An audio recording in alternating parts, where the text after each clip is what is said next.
Hey, what's up, guys? How are you doing? I hope you're doing great. My name is Yogesh Kochar, and today I am ready with the second lesson from our book Vistas, and the title is The Tiger King, which is written by Kalki. So, guys, पहले हम हमेशा की तरह writer के बारे में थोड़ा सा जानते हैं, फिर हम अपनी स्टोरी पे आगे बढ़ेंगे। इनका पूरा नाम काल्की कृष्णमूर्ति या रामास्वामी कृष्णमूर्ति था और 9 सितंबर 1899 में इनका जन्म हुआ। 5 दिसंबर 1954 में यह ईश्वर को प्रिय हो गए। काल्की अपने पेन नेम से ही जाने जाते हैं। वॉज एन इंडियन राइटर, वह एक भारतीय लेखक थे, एक जर्नलिस्ट यानी पत्रकार, एक कवि, एक क्रिटिक यानी आलोचक एंड इंडियन इंडिपेंडेंस एक्टिविस्ट यानी भारतीय आज़ादी में योगदान देने वाले एक सक्रिय कार्यकर्ता रहे। ही वॉज नेम्ड आफ्टर काल्की। उनका नाम काल्की किसके ऊपर रखा गया? भगवान विष्णु, हिंदू गॉड विष्णु के 10वें अवतार जिनको काल्की कहा जाता है, उन्हीं के ऊपर उनका नाम काल्की रखा गया। तो भाई आज हम उनके द्वारा रचित, उनके द्वारा लिखित लेसन पढ़ने जा रहे हैं, द टाइगर किंग। और इससे पहले कि हम ये लेसन पढ़ना शुरू करें guys, I want you to understand the theme of this lesson. ठीक है, और थीम समझने से पहले आप ये क्वेश्चन पढ़िए। What is the general attitude of human beings towards wild animals? यानी जो ह्यूमन बीइंग्स होते हैं यानी मनुष्य होते हैं, उनका जंगली जानवरों के प्रति, वाइल्ड एनिमल्स के प्रति क्या जनरल एटीट्यूड है, क्या सामान्य नजरिया है। ठीक है, और इसी से जुड़ी हुई इस लेसन की थीम है। मोटे मोटे तौर पर यहाँ दो थीम्स हैं। ठीक है, पहली थीम कि animals and birds are as much part of the nature as human beings. कि इस धरती पर जितने भी एनिमल्स रहते हैं, जितने भी बर्ड्स रहते हैं, जितने भी प्रकार के जीव जंतु रहते हैं, ये सभी इस नेचर के लिए उतने ही महत्वपूर्ण हिस्से हैं जितना कि कौन है? मनुष्य है। ठीक है, क्योंकि इन्हीं की वजह से हमारा इकोलॉजिकल बैलेंस मेंटेन रहता है। द डिस्ट्रक्शन और haphazard killing of one species may not only lead to its extinction but it will adversely affect the ecological balance. तो यदि इनका लगातार विनाश होता रहा, यदि मनुष्य इनको हंट करके या किसी भी लाभ के लिए इनको मारता रहा, इनका हैफेजर्ड किलिंग, हैफेजर्ड मतलब होता है अनप्लान्ड और रैंडम किलिंग होती रही इनकी, ठीक है, तो क्या होगा? कोई खास प्रकार की प्रजाति क्या हो सकती है? उसका एक्सटिंक्शन हो सकता है, वो विलुप्त हो सकती है। ना केवल वो विलुप्त हो जाएगी, but it will adversely affect the ecological balance. ये बुरे तरीके से किसको प्रभावित कर देगी? हमारे इकोलॉजिकल बैलेंस को, हमारे पारिस्थितिक संतुलन को। ठीक है, हमारे पर्यावरण के संतुलन को बिगाड़ देगी। And now move to the second theme. The story The Tiger King is a satire on the conceit of those in power. ये जो कहानी है द टाइगर किंग, ये एक सटायर, एक व्यंग्य है। किस पर? ऑन दी कॉन्सीट का मतलब होता है एरोगेंस और सेल्फ लव, यानी ये उन लोगों के सेल्फ लव या घमंड पर एक व्यंग्य है, एक मजाक उड़ाया गया है। वो लोग जिनके पास शासन करने का अधिकार होता है, जो पावर में होते हैं, सत्ता में होते हैं। Most of the time, the rulers are not interested in serving the people or work for the welfare of the public. अधिकतर क्या होता है? जो लोग सत्ता में होते हैं, रूलर्स होते हैं, शासक होते हैं, वो इंटरेस्टेड नहीं होते किनकी सेवा करने में, किनको सर्व करने में, लोगों को, या फिर उनके कल्याण के, पब्लिक के कल्याण के काम को करने में, वेलफेयर के। ठीक है, Kalki takes his readers to the days of autocratic and eccentric kings. Kalki अपनी इस कहानी के माध्यम से रीडर्स को, यानी हम लोगों को, उन डेज में ले चलेंगे जो डेज किसके लिए बहुत ही फेमस हैं? ऐसे राजाओं के लिए जो बहुत ही ऑटोक्रेटिक मतलब होता है निरंकुश यानी तानाशाह, अर्थात ये राजा अपनी मनमानी किया करते थे, जनता के ऊपर अत्याचार किया करते थे, और बहुत ही एक्सेंट्रिक का मतलब होता है एबनॉर्मल, वियर्ड, या फिर आप कह सकते हो क्रेजी। इन सिंपल वर्ड्स आप कह सकते हो बड़े ही तुनक मिजाज या सन की हुआ करते थे। आपने सुना होगा साउथ कोरिया के जो सुप्रीम लीडर है या वहाँ के डिक्टेटर हैं किम जोंग के बारे में, कुछ वैसे ही ये हुआ करते थे तानाशाह, और अपनी मनमानी करते थे। ये वो समय है जब ब्रिटिशर्स हमारे ऊपर राज कर रहे थे और ये जो राजा हुआ करते थे ये केवल ब्रिटिशर्स से ही डरा करते थे। These kings lived under the thumb rule of Britishers, hence they fear them. उनको डर था कि कहीं ब्रिटिशर्स उनके राज को, उनके गद्दी को ना छीन ले उनसे। ठीक है, तो केवल उन्हीं का डर था, बाकी ये बहुत ही निरंकुश हुआ करते थे। तो guys, let us start this chapter, the tiger king. The Maharaja of Pratibandapuram is the hero of the story. इस स्टोरी का, इस कहानी का जो मुख्य नायक है, हीरो है, वो कौन है? प्रतिबंधपुरम का महाराजा। ठीक है, उसका नाम क्या है? उसका नाम पढ़ के आपको हंसी आने वाली है सबसे पहले तो।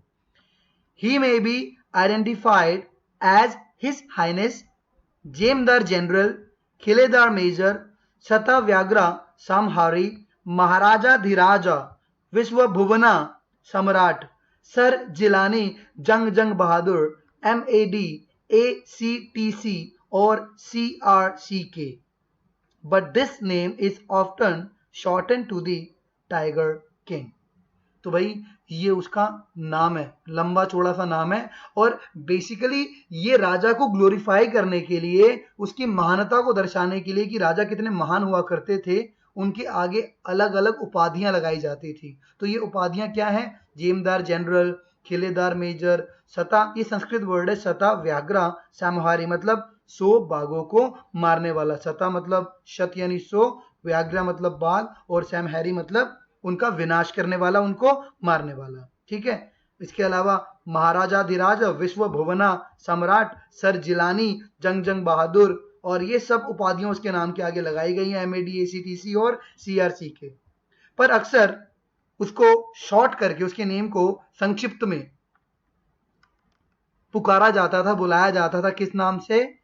The tiger king. ठीक है जी, तो ये उसके नाम में अपने आप में एक आयरनी है कि कितना लंबा चौड़ा नाम ये लोग रखा करते थे।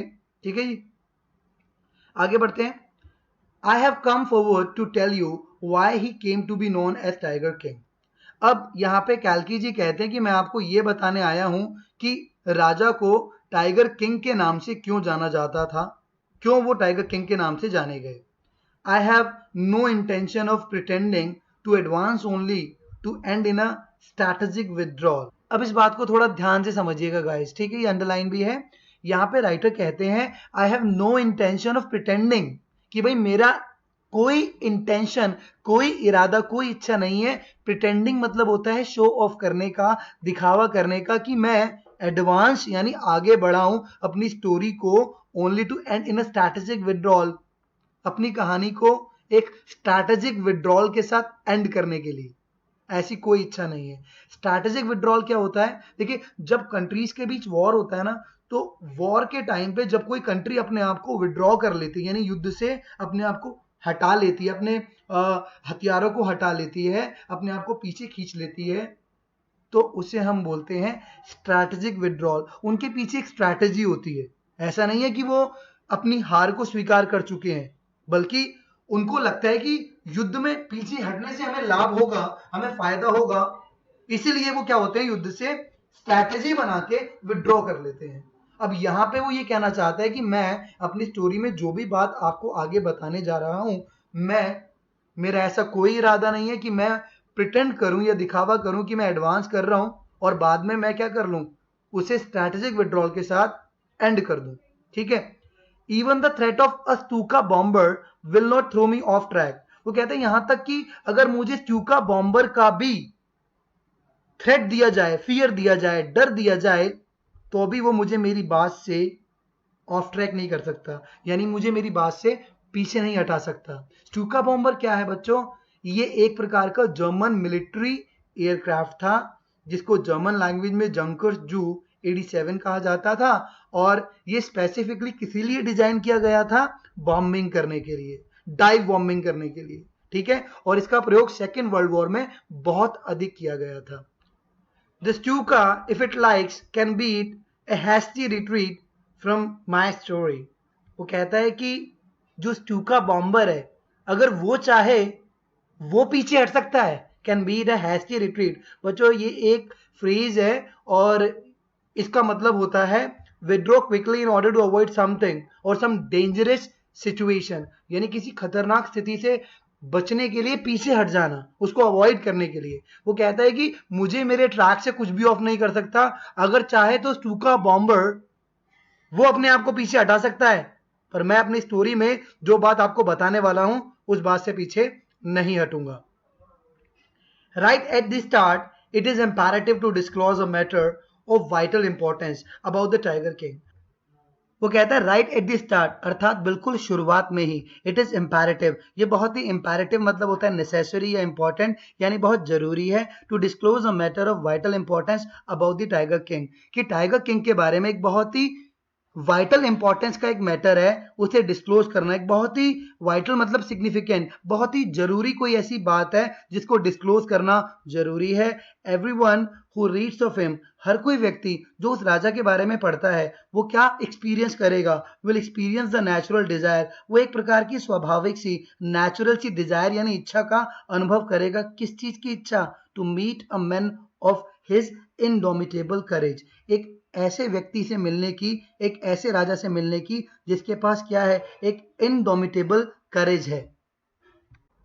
इनडोमिटेबल करेज का क्या मतलब होता है? इनडोमिटेबल का मतलब होता है इम्पॉसिबल टू डिफीट और अनबीटेबल, यानी जिस राजा के बारे में हम आगे कहानी पढ़ने जा रहे हैं उसके अंदर एक ऐसा करेज था जिसे डिफीट नहीं किया जा सकता था, विच वॉज अनबीटेबल।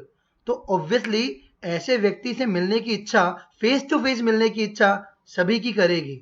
वो कहता है but there is no chance of it fulfilment, लेकिन ऐसी इच्छा करने का कोई लाभ नहीं है, ऐसी डिजायर का कोई लाभ नहीं है, क्योंकि राजा से मिलने का चांस अब नहीं है, उसको पूरा करने का चांस अब नहीं है। As Bharat said to Rama about Dasharatha, जैसे भरत जो श्री राम के छोटे भाई थे भरत, उन्होंने दशरथ के बारे में जो उनके पिता थे राम जी को बताया था। The tiger king has reached that final abode of all living creatures, कि भाई टाइगर किंग जो है वो सभी लिविंग क्रिएचर का जो अंतिम घर होता है, आखिरी घर होता है सभी का, जितने भी लोग जीवित प्राणी हैं उनका अंतिम आश्रय कौन सा है, अंतिम अबोर्ड कौन सा है? स्वर्ग, ठीक है, यानी भगवान का घर। तो जब भरत जी वन में, जब श्री राम वनवास पे थे तो वो उनसे मिलने गए और उन्होंने जाकर के उन्हें क्या बैड न्यूज दी कि अब दशरथ यानी पिताजी नहीं रहे। Bharat was younger brother of Rama, came to Rama during the time Rama was in vanvas with Sita and Lakshmana, then he inform Rama that Dasharatha is dead, यानी दशरथ जी जो हैं वो अपने फाइनल अबॉर्ड में पहुंच चुके हैं, जिनका जहां पर सभी जीवित प्राणियों को एक ना एक दिन जाना है। तो कहने का ये मतलब हुआ इतनी लंबी चौड़ी बात का कि राजा अब इस दुनिया में नहीं है तो उससे मिलने का आपकी जो डिजायर है, जो सपना है, अब वो पूरा नहीं हो सकता। In other words the tiger king is dead, tiger king जो है वो मर चुके हैं। ठीक है जी। The manner of his death is a matter of extraordinary interest. अब राजा की मृत्यु कैसे हुई? राजा की मृत्यु का जो मैनर है ना, वो एक एक्स्ट्रा ऑर्डिनरी इंटरेस्ट का मैटर है, यानी इसमें आपको बड़ा इंटरेस्ट आने वाला है, बड़ा मजा आने वाला है। ठीक है, it can be revealed only at the end of the tale, पर राइटर कह रहा है कि ये मैं अभी नहीं बताऊंगा कि राजा मरा कैसे, ये मैं आपको टेल यानी स्टोरी के एंड में बताऊंगा। The most fantastic aspect of his demise was that as soon as he was born, astrologers had foretold that one day the tiger king would actually have to die. अब यहां पे writer बताता है कि राजा की डेथ का, demise का मतलब होता है डेथ यानी मृत्यु, राजा की मृत्यु का सबसे शानदार पहलू कौन सा है? फैंटास्टिक एस्पेक्ट मतलब सबसे मजेदार पॉइंट कौन सा है? दैट जैसे ही राजा का बॉर्न यानी जन्म हुआ तो एस्ट्रोलॉजर्स किन्हें बोलते हैं? ज्योतिषियों को बोलते हैं, जो भविष्यवाणी करते हैं, प्रेडिक्शंस करते हैं, कुंडली बनाते हैं। ठीक है, तो उन्होंने बताया, फोरटोल्ड का मतलब होता है फोरकास्ट किया, भविष्यवाणी की, that one day the tiger King would actually have to die, कि एक दिन टाइगर किंग को एक्चुअली मरना होगा। ये भविष्यवाणी किसने की? एस्ट्रोलॉजर्स ने। ठीक है, उन्होंने क्या कहा? उन्होंने कहा the child will grow up to become the warrior of warriors, कि ये बच्चा बड़ा होकर के वॉरियर्स में वॉरियर बनेगा, यानी योद्धाओं में योद्धा बनेगा, हीरो ऑफ हीरोज, यानी नायकों में नायक बनेगा, हीरोज में हीरो बनेगा, चैंपियन ऑफ चैंपियंस, विजेताओं में विजेता बनेगा, ठीक है। बट, लेकिन, और इतना कहकर के वो चुप हो गए। कुछ ऐसा था जो वो बोलने लगे लेकिन अचानक चुप हो गए। They bit their lips and swallow hard, उन्होंने अपने लिप्स को बिट किया यानी बाइट किया इस तरीके से, और बड़ी मुश्किल से उस बात को गले से नीचे उतारने की कोशिश की, यानी वो इस बात को आगे बताना नहीं चाह रहे थे, वो रुक गए थे। यू कैन सी एक्सप्रेशन, कुछ इस तरह के एक्सप्रेशन उनके फेस पर आए। वो थोड़े शॉक्ड थे क्योंकि उन्होंने कुछ ऐसा पढ़ लिया था और वो ये बात रिवील नहीं करना चाहते थे।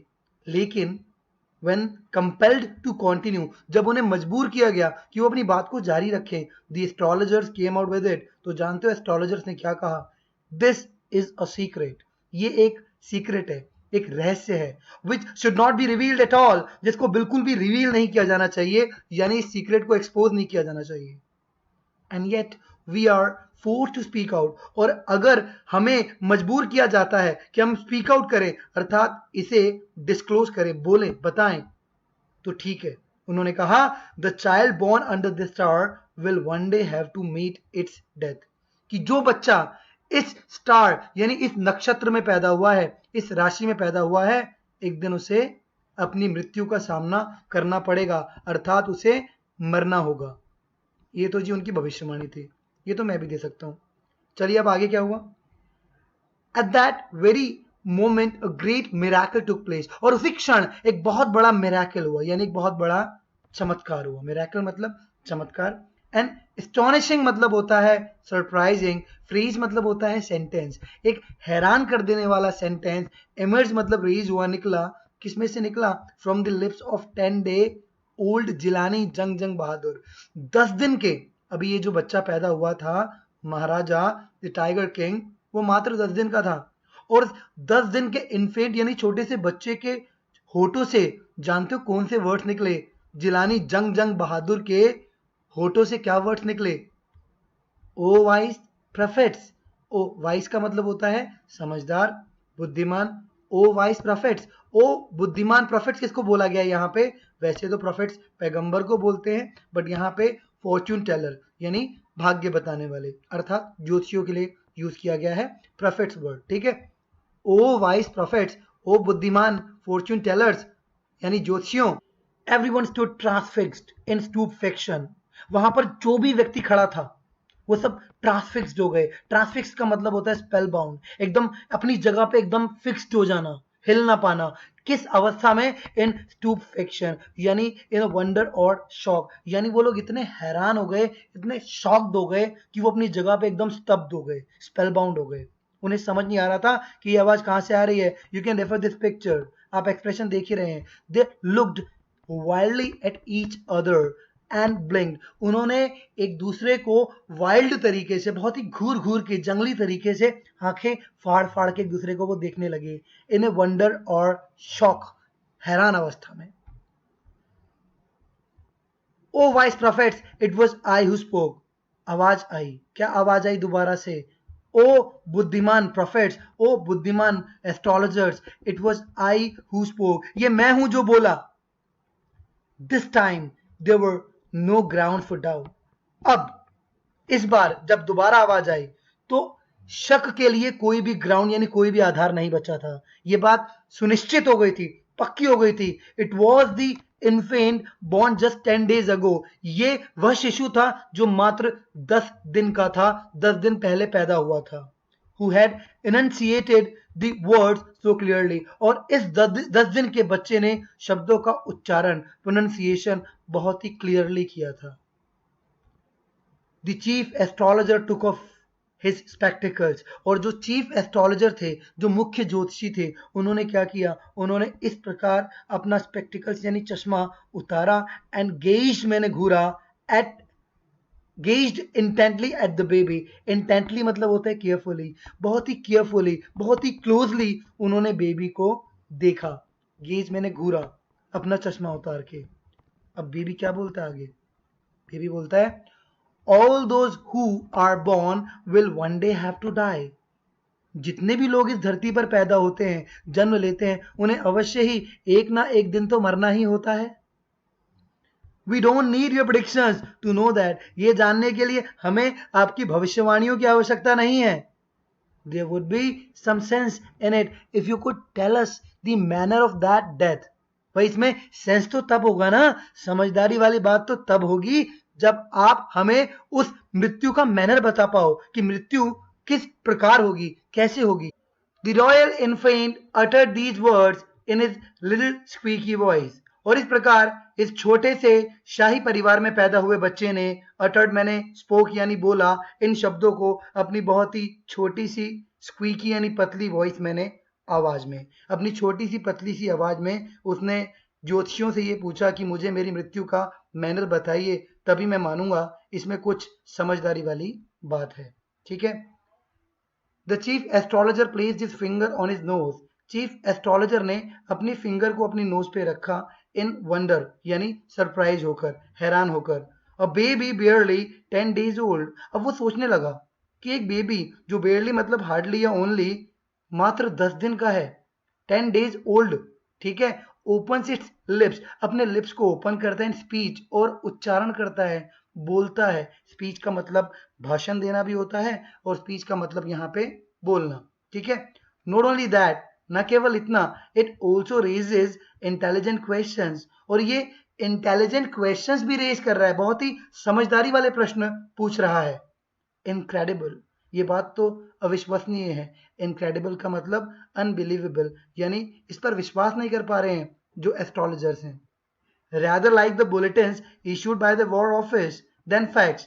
अब यहाँ पे समझिए, वो कह रहा है कि ये किसके समान है, ये बिल्कुल बुलेटिन्स के समान है। बुलेटिन्स मतलब न्यूज, रैदर का मतलब होता है समवट या स्लाइटली। ये कुछ वैसे ही बुलेटिन्स के समान है जो कहाँ से इशू किए जाते हैं, by the war office, then facts. Facts मतलब तथ्य यानी सच्चाई।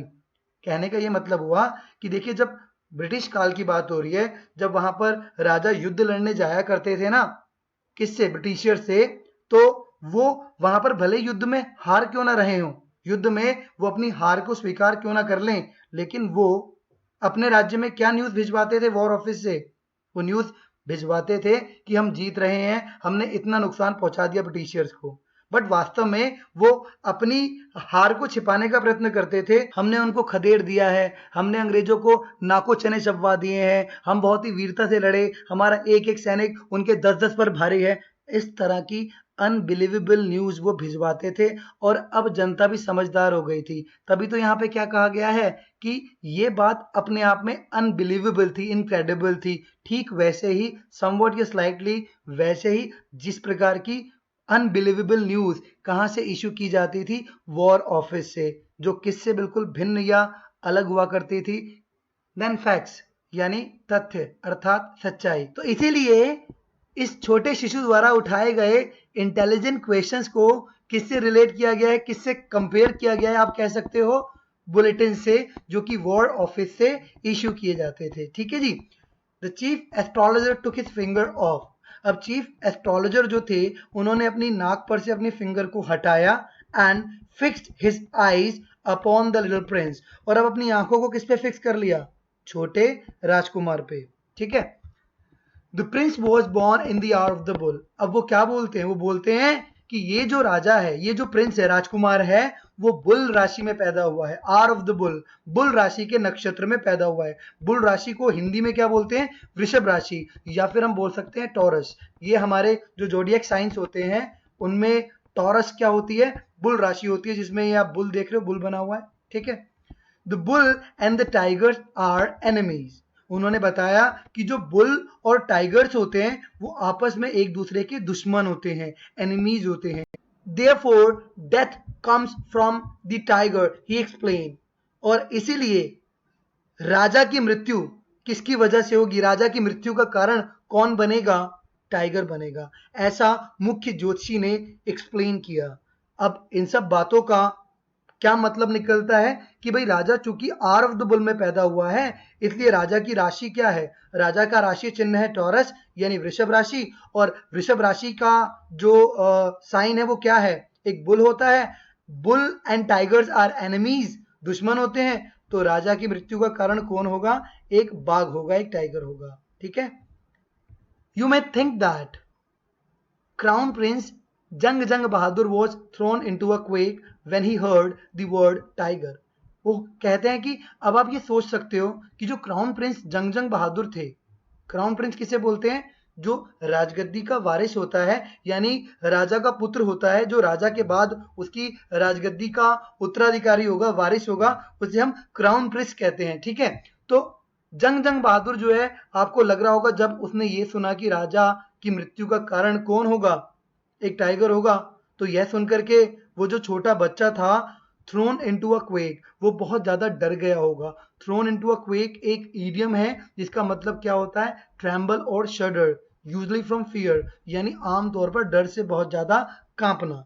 तो वो बहुत कांप गया होगा या डर गया होगा when he heard the word tiger, जब उसने अपनी मृत्यु का कारण टाइगर सुना होगा, टाइगर वर्ड सुना होगा। That was exactly what did not happen.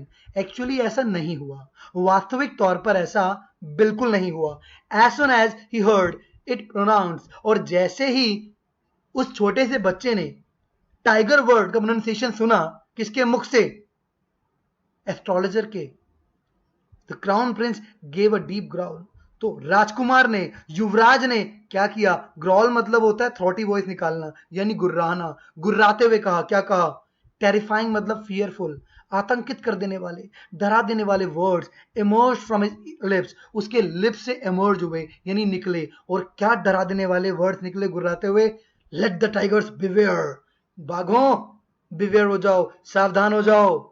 इस तरह से उस छोटे से बच्चे ने, युवराज ने चैलेंज कर दिया tigers. This account is only a rumour rife in Pratibandhapuram, ये जो अकाउंट यानी घटनाक्रम था, ये मात्र एक रूमर यानी गॉसिप की तरह, एक अफवाह की तरह, राइफ मतलब होता है फैला रहा, वाइड स्प्रेड रहा, इन प्रतिबंधपुरम, प्रतिबंधपुरम में। But with hindsight we may conclude it was based on some truth, पर काल्की कहते हैं कि अगर हम हिंडसाइट करें, हिंडसाइट का मतलब होता है अंडरस्टैंडिंग ऑफ अ सिचुएशन और event only after it has happened, कि भाई किसी सिचुएशन को तभी समझ पाना जब वो इंसिडेंट क्या हो चुका हो? ऑलरेडी घटित हो चुका हो, ठीक है ना।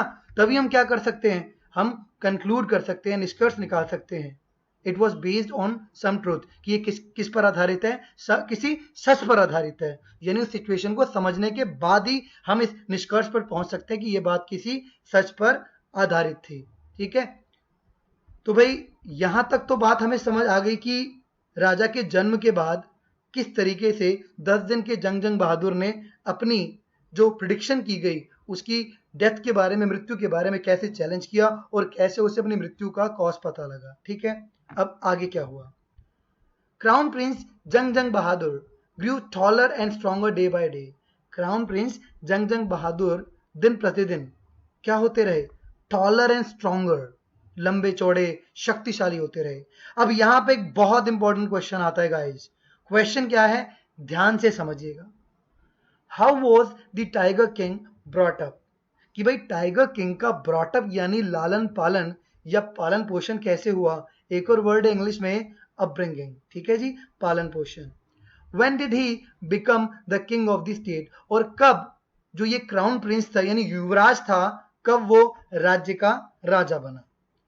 या फिर दूसरे शब्दों में डिस्क्राइब द अपब्रिंगिंग यानी पालन पोषण किसका? युवराज का। तो इनका वर्णन करना है। No other miracle marked his childhood days, कोई अन्य चमत्कार उसके बचपन के दिनों में, युवराज के बचपन के दिनों में नोटिस नहीं किया गया। मार्क का मतलब है यहाँ पे नोटिस, ये चिन्हित नहीं किया गया। Apart from the event already described, उस घटनाक्रम के अलावा, उस इवेंट के अलावा जो यहाँ पे ऑलरेडी डिस्क्राइब किया जा चुका है, ऊपर हमने जो पढ़ा। अकाउंट का मतलब भी घटनाक्रम ही है यहाँ पे, ठीक है। The boy drank the milk of an English cow, ये जो बॉय था, ये जो क्राउन प्रिंस था, इसने केवल अंग्रेजी गाय का ही मिल्क पिया। Was brought up by an English Naini, और उसका ब्रॉटअप यानी लालन पालन, पालन पोषण किसके द्वारा किया गया? एक इंग्लिश नैनी के द्वारा किया गया। नैनी को हम हिंदी में जैसे बोलते हैं आया, ठीक है, या दाई बोलते हैं। A woman employed to look after a child, यानी एक महिला जो खास तौर पर किस लिए एम्प्लॉय की जाती है, एक बच्चे की देखभाल करने के लिए, ठीक है।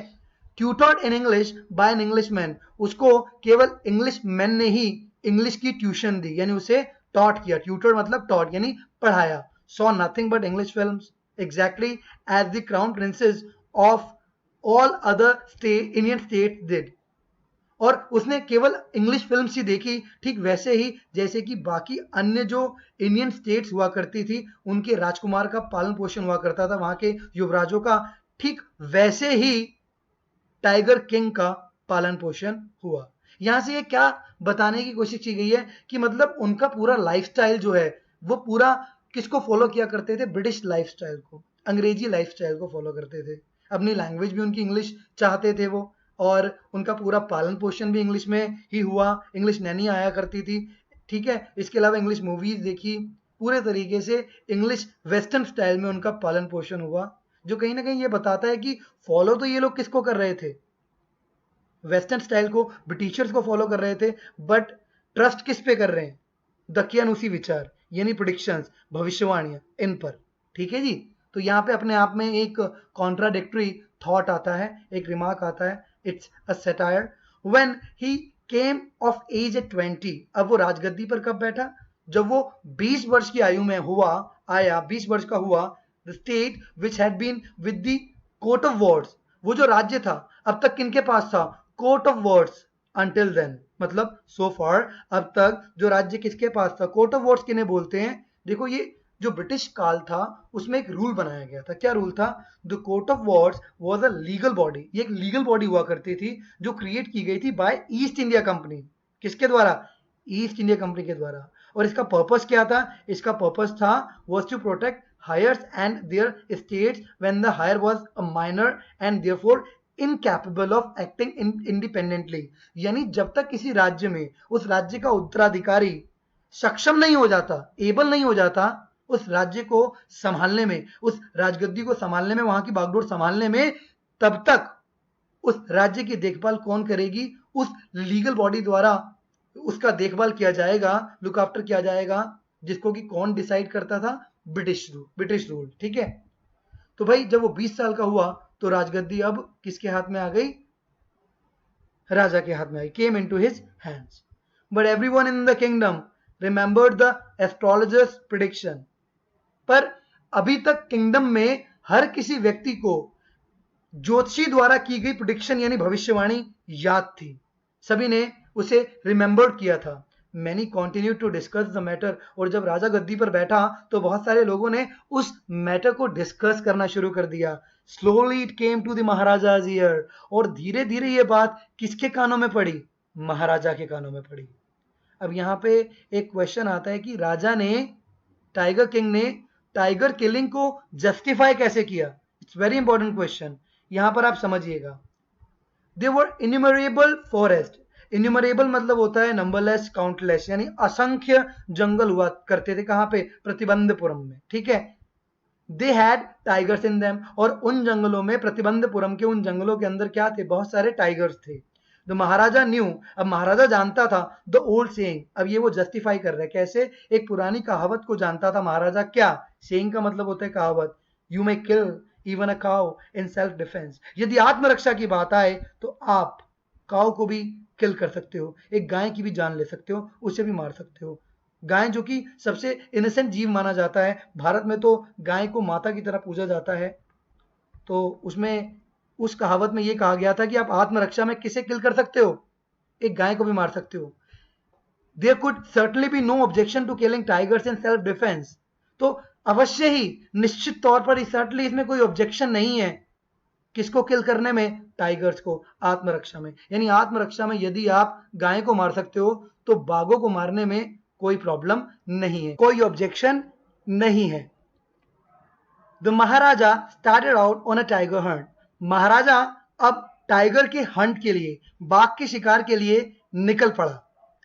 The Maharaja was thrilled beyond measure when he killed his first tiger, और जब महाराजा ने अपने पहले टाइगर को किल किया, अपने पहले शिकार को मारा, तो राजा बियॉन्ड मेजर यानी हद से ज्यादा, एक्सट्रीमली या इमेंसली थ्रिल्ड हो गया, बहुत ही एक्साइटेड या ओवरजॉयड यानी खुशी से भर गया। He sent for the state astrologer, Maharaja ने किसके लिए बुलावा भेजा, किसे बुलवाया, राज्य के ज्योतिषी के लिए, यानी उन ज्योतिषी के लिए जिन्होंने राजा के लिए भविष्यवाणी की थी। And showed him the dead beast, और उन्हें वह मृत टाइगर यानी मृत जानवर दिखाया, बाघ दिखाया। और जानते हो महाराजा ने अब ज्योतिषी से क्या डिमांड किया, क्या पूछा, उन्होंने कहा व्हाट यू से नाउ, क्या कहते हो ज्योतिषी जी, अब बताओ क्या कहते हो। Your majesty may kill 99 tigers in exactly the same manner।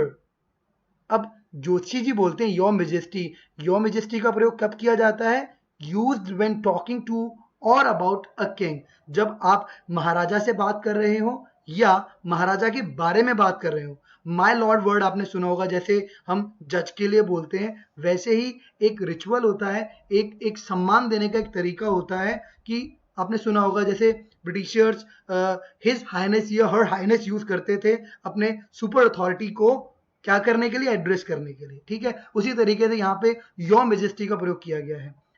Your majesty may kill 99 tigers in exactly same manner but the astrologer drawled, पर वो आगे की बात कहते कहते ड्रॉल हो गया। ड्रॉल मतलब उनकी आवाज धीमे हो गई। किस तरीके से कि महाराजा आप 99 टाइगर्स इसी प्रकार एग्जैक्टली द सेम मैनर आप मार सकते हैं, बट लेकिन, और फिर आवाज धीमी हो गई।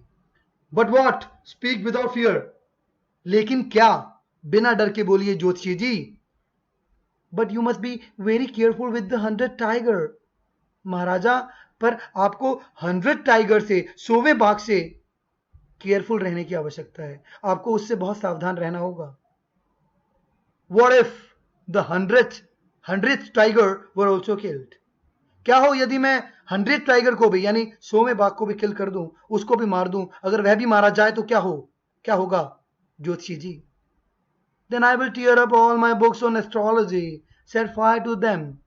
तो महाराजा मैं अपनी जितनी भी किताबें एस्ट्रोलॉजी पर यानी ज्योतिष शास्त्र पर जितनी भी किताबें लिखी हुई हैं, मैं उन सब पे सेट फायर यानी उनमें आग लगा दूंगा, टीयर अप यानी फाड़ दूंगा, एंड सेट फायर मैंने आग लगा दूंगा, एंड और क्या, बोलिए आगे, महाराजा ने कहा, और आई शैल कट ऑफ माई टफ्ट, मैं अपनी टफ्ट को कटवा लूंगा। टफ्ट मतलब बंच ऑफ हेयर। आप देखते हैं ज्योतिषी लोग जो होते हैं इस प्रकार की एक चुटिया रख लेते हैं, दिस इज कॉल्ड टफ्ट, ठीक है। मैं अपनी चुटिया कटवा लूंगा, क्रॉप माई हेयर शॉर्ट, अपने बाल छोटे करवा लूंगा, and become an insurance agent, और फिर मैं भविष्यवाणियां करना छोड़ करके लोगों के बीमे करना शुरू कर दूंगा। इंश्योरेंस एजेंट कौन करता है, जो आपका बीमा करता है, आपकी लाइफ को सिक्योर करता है, ठीक है। The astrologer finished on an incoherent note। Astrologer ने अपनी बात को एक अनक्लियर और कंफ्यूज्ड नोट यानी स्वर में समाप्त किया। इनकोहेरेंट का मतलब होता है अनक्लियर या कंफ्यूज। किस प्रकार, उसने कहा कि मैं अपनी टफ्ट कटवा लूंगा, अपने बाल छोटे करवा लूंगा, और फिर मैं एक इंश्योरेंस एजेंट बन जाऊंगा, ठीक है। अब यहां पे बच्चों एक बहुत इंपॉर्टेंट क्वेश्चन बनता है, शॉर्ट आंसर टाइप क्वेश्चन, जो भी आंसर है वो अंडरलाइन है, समझ लीजिएगा। पहले क्वेश्चन समझिए, व्हाट वाज इट, ऐसा क्या था, ऐसा क्यों हुआ कि एक सेलिब्रेशन टाइम आ गया। जितने भी टाइगर्स प्रतिबंध फोरम में रहा करते थे उनके लिए सेलिब्रेशन या जश्न मनाने का समय कैसे आ गया, ऐसा क्या हुआ, आंसर समझिएगा। From that day onwards it was celebration time for all the tigers. Inhabiting मतलब होता है लिविंग इन यानी रहने वाले, प्रतिबंधपुरम में रहने वाले सभी टाइगर्स के लिए उस दिन के बाद से एक सेलिब्रेशन का समय आ गया। कैसे, क्योंकि answer, the state band tiger hunting. Pratibandapuram राज्य में किस पर प्रतिबंध लगा दिया गया था, बैन लगा दिया गया था, बाघ के शिकार पर, बाय एनीवन एक्सेप्ट द महाराजा। अब कोई भी बाघ का शिकार नहीं कर सकता था, किसके अलावा, केवल और केवल किसको छोड़कर, महाराजा को। एक्सक्लूडेड, एक्सेप्ट का मतलब एक्सक्लूडेड, किसको छोड़ के, महाराजा को छोड़ करके कोई भी राज्य में बाघ का शिकार नहीं कर सकता था। A proclamation was issued to the effect. Proclamation का मतलब होता है अनाउंसमेंट, एन ऑफिशियल और पब्लिक अनाउंसमेंट, ठीक है। क्या क्या इश्यू की गई, इस इफेक्ट में that if anyone dared to fling so much as a stone at a tiger, यदि किसी ने इतना भी डेयर किया, इतना भी हिम्मत किया कि फ्लिंग तक कर दिया, फ्लिंग मतलब टॉस यानी उछाल दिया, क्या एक स्टोन यानी छोटा सा पत्थर का टुकड़ा भी यदि बाघ पर उछाल दिया ना, उसे जरा सा भी हर्ट करने की कोशिश की ना, तो क्या होगा जानते हो? All is wealth and property, उसकी सारी वेल्थ यानी संपत्ति, प्रॉपर्टी वुड बी कॉन्फिस्केटेड का मतलब होता है सीज या टेक ओवर, यानी जब्त कर ली जाएगी। उसकी सारी संपत्ति राजा द्वारा जब्त कर ली जाएगी यदि किसी व्यक्ति ने इतनी भी हिमाकत की कि एक पत्थर तक उछाला, किसकी तरफ? टाइगर की तरफ। तो इस प्रकार कहीं ना कहीं अब बाघों को पता लग गया था कि उनकी मृत्यु किससे होगी? केवल और केवल राजा के हाथों से ही होगी। अब उन्हें कोई भी नहीं मार सकता है, इसलिए अब वो स्वतंत्र तरीके से राज्य में घूम सकते थे, उन्हें अपनी मृत्यु का किसी अन्य व्यक्ति से डर नहीं था। इसलिए यहाँ पे कहा गया है कि प्रतिबंधपुरम के बाघों के लिए सेलिब्रेशन का समय आ गया था। The Maharaja's vowed he would attend all other matters only after killing the 100 tiger. अब महाराजा ने भी वो मतलब होता है ओथ यानी प्लेज, अर्थात शपथ ले ली कि वह भी राज्य का कोई भी अन्य मामला, कोई भी अन्य मैटर तभी अटेंड करेगा जब वो कौन से बाघ को मार लेगा? 100वें बाघ को मार लेगा। 100 बाघ मारने के बाद ही राजा राज्य के अन्य मामलों में, अन्य विषयों पे काम करेगा, उन पे ध्यान देगा। Initially, the king seemed well set to realize his ambition. अब इनिशियली मतलब होता है प्रारंभिक तौर पर, शुरुआती तौर पर जो महाराजा था वो सीम्ड मतलब लगा, वेल सेट मतलब होता है डिटरमिन्ड या फर्म यानी दृढ़, अपने इरादे को लेके बहुत ही पक्का नजर आया। क्या करने के लिए? टू रियलाइज मतलब फुलफिल हिज एम्बिशन, यानी अपनी बाघों की 100 बाघों को मारने की अपनी एम्बिशन यानी अभिलाषा या महत्वाकांक्षा को पूरा करने के लिए राजा शुरू में बहुत ही वेल सेट, फर्म या डिटरमिन्ड नजर आया। Note that he faced no dangers, ऐसा नहीं है कि राजा की जिंदगी में कोई खतरा आया ही नहीं। राजा के इस बाघों को मारने के मूवमेंट यानी कैंपेन के दौरान राजा को किसी प्रकार के खतरे का सामना नहीं करना पड़ा, ऐसा नहीं था। देयर वर टाइम्स, कई बार ऐसा समय आया, बहुत बार ऐसा समय भी आया when the bullet missed its mark, जब राजा की गन से निकली हुई बुलेट अपने मार्क यानी लक्ष्य को, अपने निशाने को चूक गई। The tiger left upon him, और टाइगर ने लेफ्ट मतलब जंप किया, किसके ऊपर? महाराजा के ऊपर जंप किया। And he fought the beast with his bare hand, और राजा उस बीस्ट मतलब उस एनिमल से, खास तौर पे बीस्ट किसे बोलते हैं? स्पेशली अ लार्ज और डेंजरस 4 फुटेड एनिमल को बोलते हैं, यानी राजा उस 4 पैर वाले उस जंगली जानवर से अर्थात टाइगर से बेयर हैंड्स मतलब बिना किसी हथियार के खाली हाथों लड़ा। और जानते हो each time it was the Maharaja who won, हर बार विजय किसकी हुई? केवल और केवल महाराजा की। ठीक है जी, हर बार महाराजा ही विजयी हुआ। अब आगे एक अन्य बहुत इंपॉर्टेंट क्वेश्चन आता है। क्वेश्चन क्या है बच्चों? पहले क्वेश्चन समझिएगा। How did the tiger king stand in danger of losing his kingdom? कैसे टाइगर किंग अपनी राजगद्दी को, अपनी किंगडम को खो देने के खतरे में आ खड़ा हुआ? And how was he able to avoid the danger? Explain. और कैसे वो इस खतरे को अवॉइड कर पाया, टाल पाया? या फिर कई बार ये लैंग्वेज चेंज होकर ऐसे भी आ जाती है, जो सेकंड वाला क्वेश्चन है इसी में, how was he able to maintain और रिटेन हिज किंगडम? एक्सप्लेन। राजा अपनी राजगद्दी खो देने के खतरे में कैसे आ खड़ा हुआ और कैसे उसने अपनी राजगद्दी को, अपने शासन को बचाया? तो ये आप जो अंडरलाइन देख रहे हैं जितना टेक्स्ट पार्ट, वो आपका आंसर है, इसको ध्यान से समझिएगा। It is long answer type question. ठीक है। At another time he was in danger of losing his throne, throne मतलब राजगद्दी। एक ऐसा वक्त भी आया जब राजा अपनी राजगद्दी खो देने के खतरे में आ खड़ा हुआ। ठीक है, यानी बाघों का शिकार करते करते एक बार राजा की जान पर बनाई, जब उसे बेयर हैंड्स लड़ना पड़ा, पर जीता राजा ही। और एक अन्य बार ऐसा भी हुआ कि राजा अपनी राजगद्दी खो देने के खतरे में आ खड़ा हुआ। क्या हुआ था ऐसा? A high ranking British officer visited Pratibandapuram. अब एक बहुत ही हाई रैंक का, एक उच्च श्रेणी का ब्रिटिश ऑफिसर, उसने प्रतिबंधपुरम को विजिट किया। He was very fond of hunting tigers, और वो टाइगर्स का हंट करने का बहुत ही फॉन्ड ऑफ था, what is the meaning of fond of? Having a liking for और लव ऑफ समवन और समथिंग, यानी किसी चीज को करने के लिए बहुत ज्यादा उसकी लाइक होना या बहुत पसंद करना उस चीज को। हम सिंपल वर्ड्स में कह सकते हैं फॉन्ड ऑफ का मतलब होता है शौकीन होना। वो किस चीज का बहुत ज्यादा शौकीन था? टाइगर्स को हंट करने का, यानी बाघों का शिकार करने का।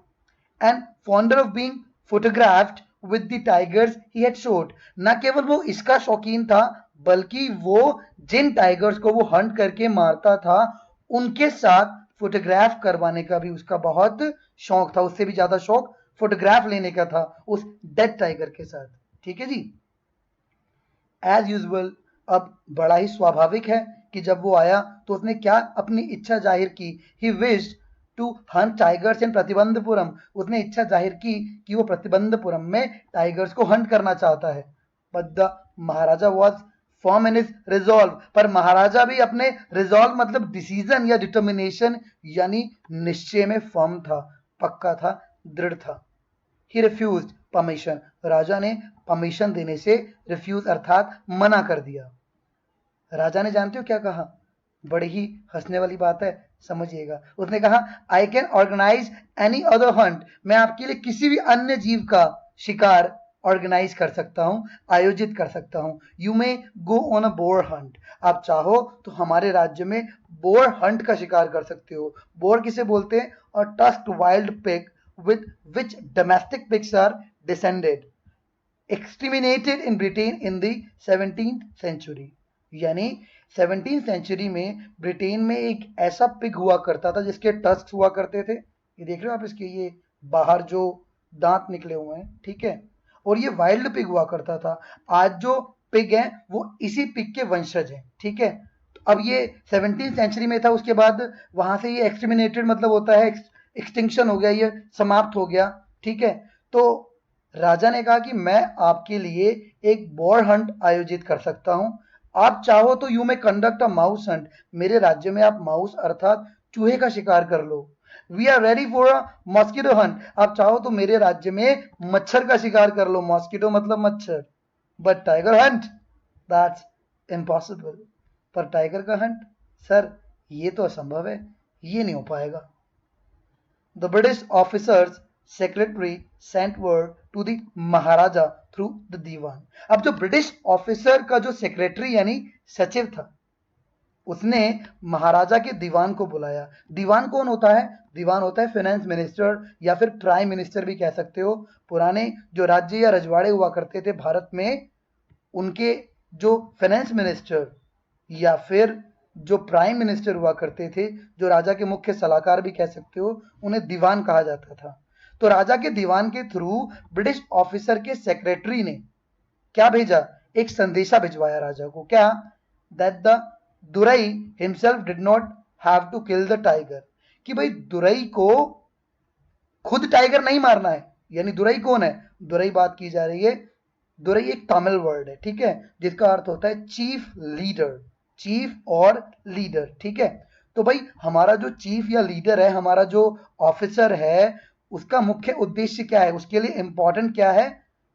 Was a photograph of himself, खुद की एक फोटोग्राफ करवाना, holding the gun and standing over the tiger's carcass, यानी गन को होल्ड करके। जो टाइगर जो है जब वो मर जाएगा, एक्चुअल किलिंग महाराजा कर ले, नो प्रॉब्लम, अगर महाराजा किलिंग कर लेगा तो कोई इश्यू नहीं है, लेकिन जो टाइगर मर जाएगा उसकी जो डेड बॉडी होगी, उसकी डेड बॉडी पर गन पकड़ के और उसके ऊपर अपना फुट इस प्रकार रख करके, वो ब्रिटिश ऑफिसर सिर्फ क्या चाहता है? एक फोटोग्राफ चाहता है, ठीक है। यानी अपने मान सम्मान को बढ़ाने के लिए ये लोग इस प्रकार की फेक फोटोग्राफ करवाने के लिए भी तैयार हो जाते थे। आप अंदाजा लगा सकते हैं इनके आडंबर का, हिपोक्रेसी का यहां से, ठीक है। तो कैरकेस मैंने क्या बताया? The dead body of an animal, उसके ऊपर वो स्टैंड होकर के और गन को होल्ड करके फोटोग्राफ करवाना उसका मुख्य मकसद था। But the Maharaja would not agree even to this proposal, पर महाराजा इस प्रपोजल पे भी एग्री यानी सहमत नहीं हुआ। But the Maharaja would not agree even to this proposal if he relented now, what would he do if other British officers turned up?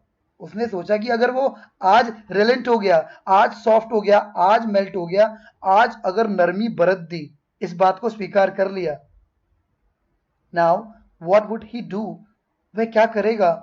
If other British officer turned up for tiger hunts, यानी उसके जाने के बाद कोई अन्य British officer आ गया, अन्य British अधिकारी आ गए, टर्न्ड अप मतलब अराइव्ड यानी अपीयर्ड यानी आ गए बाघों के हंट के लिए, तो वो उन लोगों को कैसे रिफ्यूज करेगा, कैसे मना करेगा? क्योंकि अगर मान लो उसने जाकर के फोटोग्राफ दिखा दी और कहा कि मैंने तो भाई प्रतिबंधपुरम में बाघ का शिकार किया था, और उसकी फोटो देख करके बाकी लोग भी शिकार करने के लिए आगे अन्य ब्रिटिश ऑफिसर्स, तो वो कैसे मना करेगा? तो राजा ने फोटोग्राफ करने का भी परमिशन नहीं दिया, ठीक है, because he prevented a British officer. अब चूंकि राजा ने किसको प्रिवेंट किया था, किसको स्टॉप किया था, किसको रोका था? एक ब्रिटिश ऑफिसर को रोका था, क्या करने से? फ्रॉम फुलफिलिंग हिज डिजायर, उसकी बाघ के शिकार को करने की इच्छा या उसके साथ फोटोग्राफ करवाने की इच्छा को प्रिवेंट किया था। तो इस तरह महाराजा जो है, the Maharaja stood in danger of losing his kingdom itself, तो महाराजा अपनी राजगद्दी को खो देने के खतरे में आ खड़ा हुआ। तो यहां पर इस क्वेश्चन का आंसर तो फिनिश होता है कि राजा अपनी राजगद्दी को खो देने के खतरे में कैसे आ खड़ा हुआ, ठीक है जी। अब उसने अपनी राजगद्दी को मेंटेन कैसे किया, अपने राज्य को बचाया कैसे, ये ध्यान से समझिए, ठीक है। द महाराजा एंड द दीवान, अब महाराजा जो और उसका जो मिनिस्टर था, दीवान था, उन्होंने आपस में क्या किया?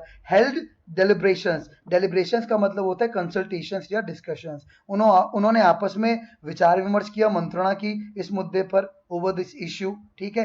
एज अ रिजल्ट, एक इसके परिणाम स्वरूप, अब जो भी उन्होंने मंत्रणा किया, विचार विमर्श किया, उनके कंसल्टेशन का जो भी निष्कर्ष निकला, उसके परिणाम स्वरूप एक टेलीग्राम मतलब होता है एक तार, ठीक है, इस तरह के लेटर को टेलीग्राम या तार कहा जाता था, वह डिस्पैच किया गया। डिस्पैच मतलब सेंट यानी भेजा गया, फोर्थविथ मतलब होता है इमीडिएटली यानी उसी समय, तुरंत एक तार भेजा गया, किसको? To a famous British company of jewellers in Calcutta, यानी कैलकाटा में एक बहुत ही प्रसिद्ध जवाहरात की कंपनी थी, ब्रिटिश कंपनी, फेमस थी बहुत, उसको एक ऑर्डर डिस्पैच किया गया।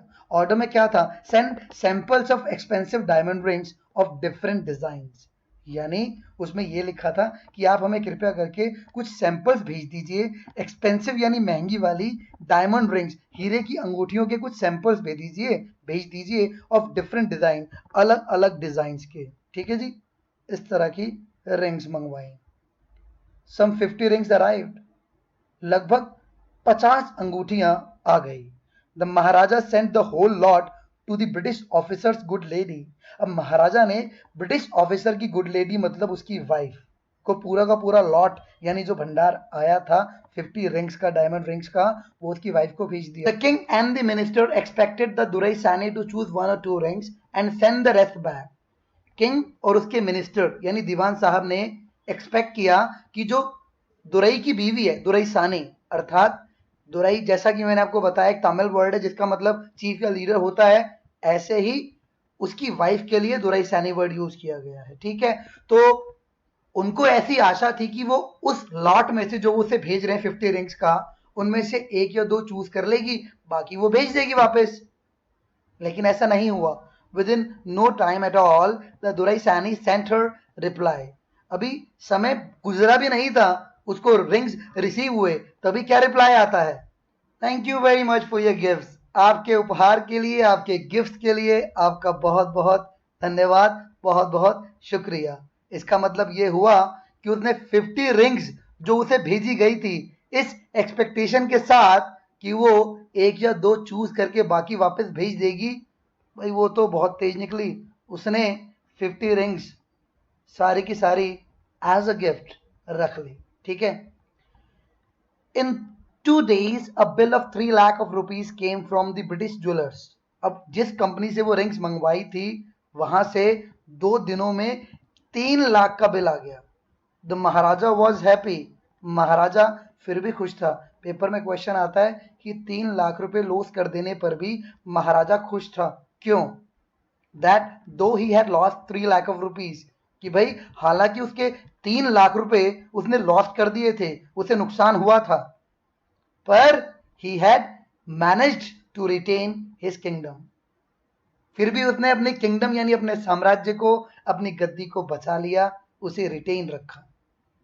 तो यहाँ पे ये आंसर भी फिनिश होता है कि how did the tiger King manage to retain और मेंटेन हिज किंगडम। ठीक है, तो कैसे वो अपनी राजगद्दी खो देने के खतरे में आया, आपको उसका आंसर समझ आ गया। उसके बाद कैसे उसने अपनी राजगद्दी को बचाया, आई होप उसका आंसर भी आपको समझ आ गया होगा। And still you've got any doubts, you can ask me through your comments. Alright? अब इससे पहले कि हम आगे का पार्ट पढ़ें, I want you to understand this question and you need to keep it in your mind. What problem did the Tiger King face during his tiger hunting? यानी tiger hunting के दौरान टाइगर किंग को अब कौन सी समस्या का सामना करना पड़ा, and how did he solve this, और कैसे उसने इस समस्या का समाधान निकाला। आप अपने माइंड में इस क्वेश्चन को रखिए और उसी के आधार पर आगे की स्टोरी को समझिए। The Maharaja's tiger hunts continued to be highly successful. महाराजा का जो बाघ के शिकार करने का ये मिशन था बहुत ही सफल जारी रहा। With in 10 years he was able to kill 70 tigers. 10 सालों के अंदर महाराजा कितने बाघ मारने में सफल हो गया? Yes, 70 tigers. जी हाँ, 70 बाघ। तो राजा ने 10 सालों में 70 बाघों को मार दिया। फिर क्या हुआ, फिर क्या प्रॉब्लम आई जो टाइगर किंग ने फेस की? And then an unforeseen hurdle brought his mission to a standstill. और तब एक अनफोर्सीन का मतलब होता है जिसको आपने पहले प्रिडिक्ट नहीं किया, यानी आपने उसके बारे में सोचा नहीं। एक अनप्रिडिक्टेड और अनएक्सपेक्टेड हर्डल यानी रुकावट आ गई, एक अनदेखी सी, अनजानी सी रुकावट राजा के मिशन के बीच आ खड़ी हुई, जिससे कि राजा का मिशन स्टैंड स्टिल मतलब होता है स्थिर हो गया, रुक गया। The tiger population became extinct in the. अब वो प्रॉब्लम ये थी कि जो टाइगर की जनसंख्या थी वो क्या हो गई? एक्सटिंक्ट मतलब वैनिश यानी लॉस्ट, यानी समाप्त हो गई। अब बाघ गायब हो गए। कहां पर? फॉरेस्ट ऑफ प्रतिबंधपुरम, प्रतिबंधपुरम के जंगलों में बाघ अब समाप्त हो गए। Who knows whether the tigers practiced birth control or committed harakiri? अब बाघों की जनसंख्या कम होने का क्या कारण था? उनकी पॉपुलेशन खत्म क्यों हो रही थी? Who knows? कौन जानता था? Whether the tiger practiced birth control, कहीं ये बाघ बर्थ कंट्रोल यानी परिवार नियोजन प्रणाली तो नहीं अपना रहे हैं, और कमिटेड हेराकेरी या फिर ये सुसाइड कमिट कर रहे हैं। हेराकेरी का मतलब होता है suicide. This is a Japanese word. Japanese language में हेरा का मतलब होता है बेली और किरी का मतलब होता है कटिंग, यानी बेली कटिंग अर्थात पेट को काट लेना। जो समुराई योद्धा होते थे, जापानीज योद्धा, वो दुश्मन के आगे अपने आप को सरेंडर करने की अपेक्षा अपनी जान स्वयं लेना ज्यादा प्रेफर करते थे। और वो जान कैसे लेते थे? अपनी स्वॉर्ड से अपनी बेली को कट कर देते थे, काट देते थे और सुसाइड कर लेते थे।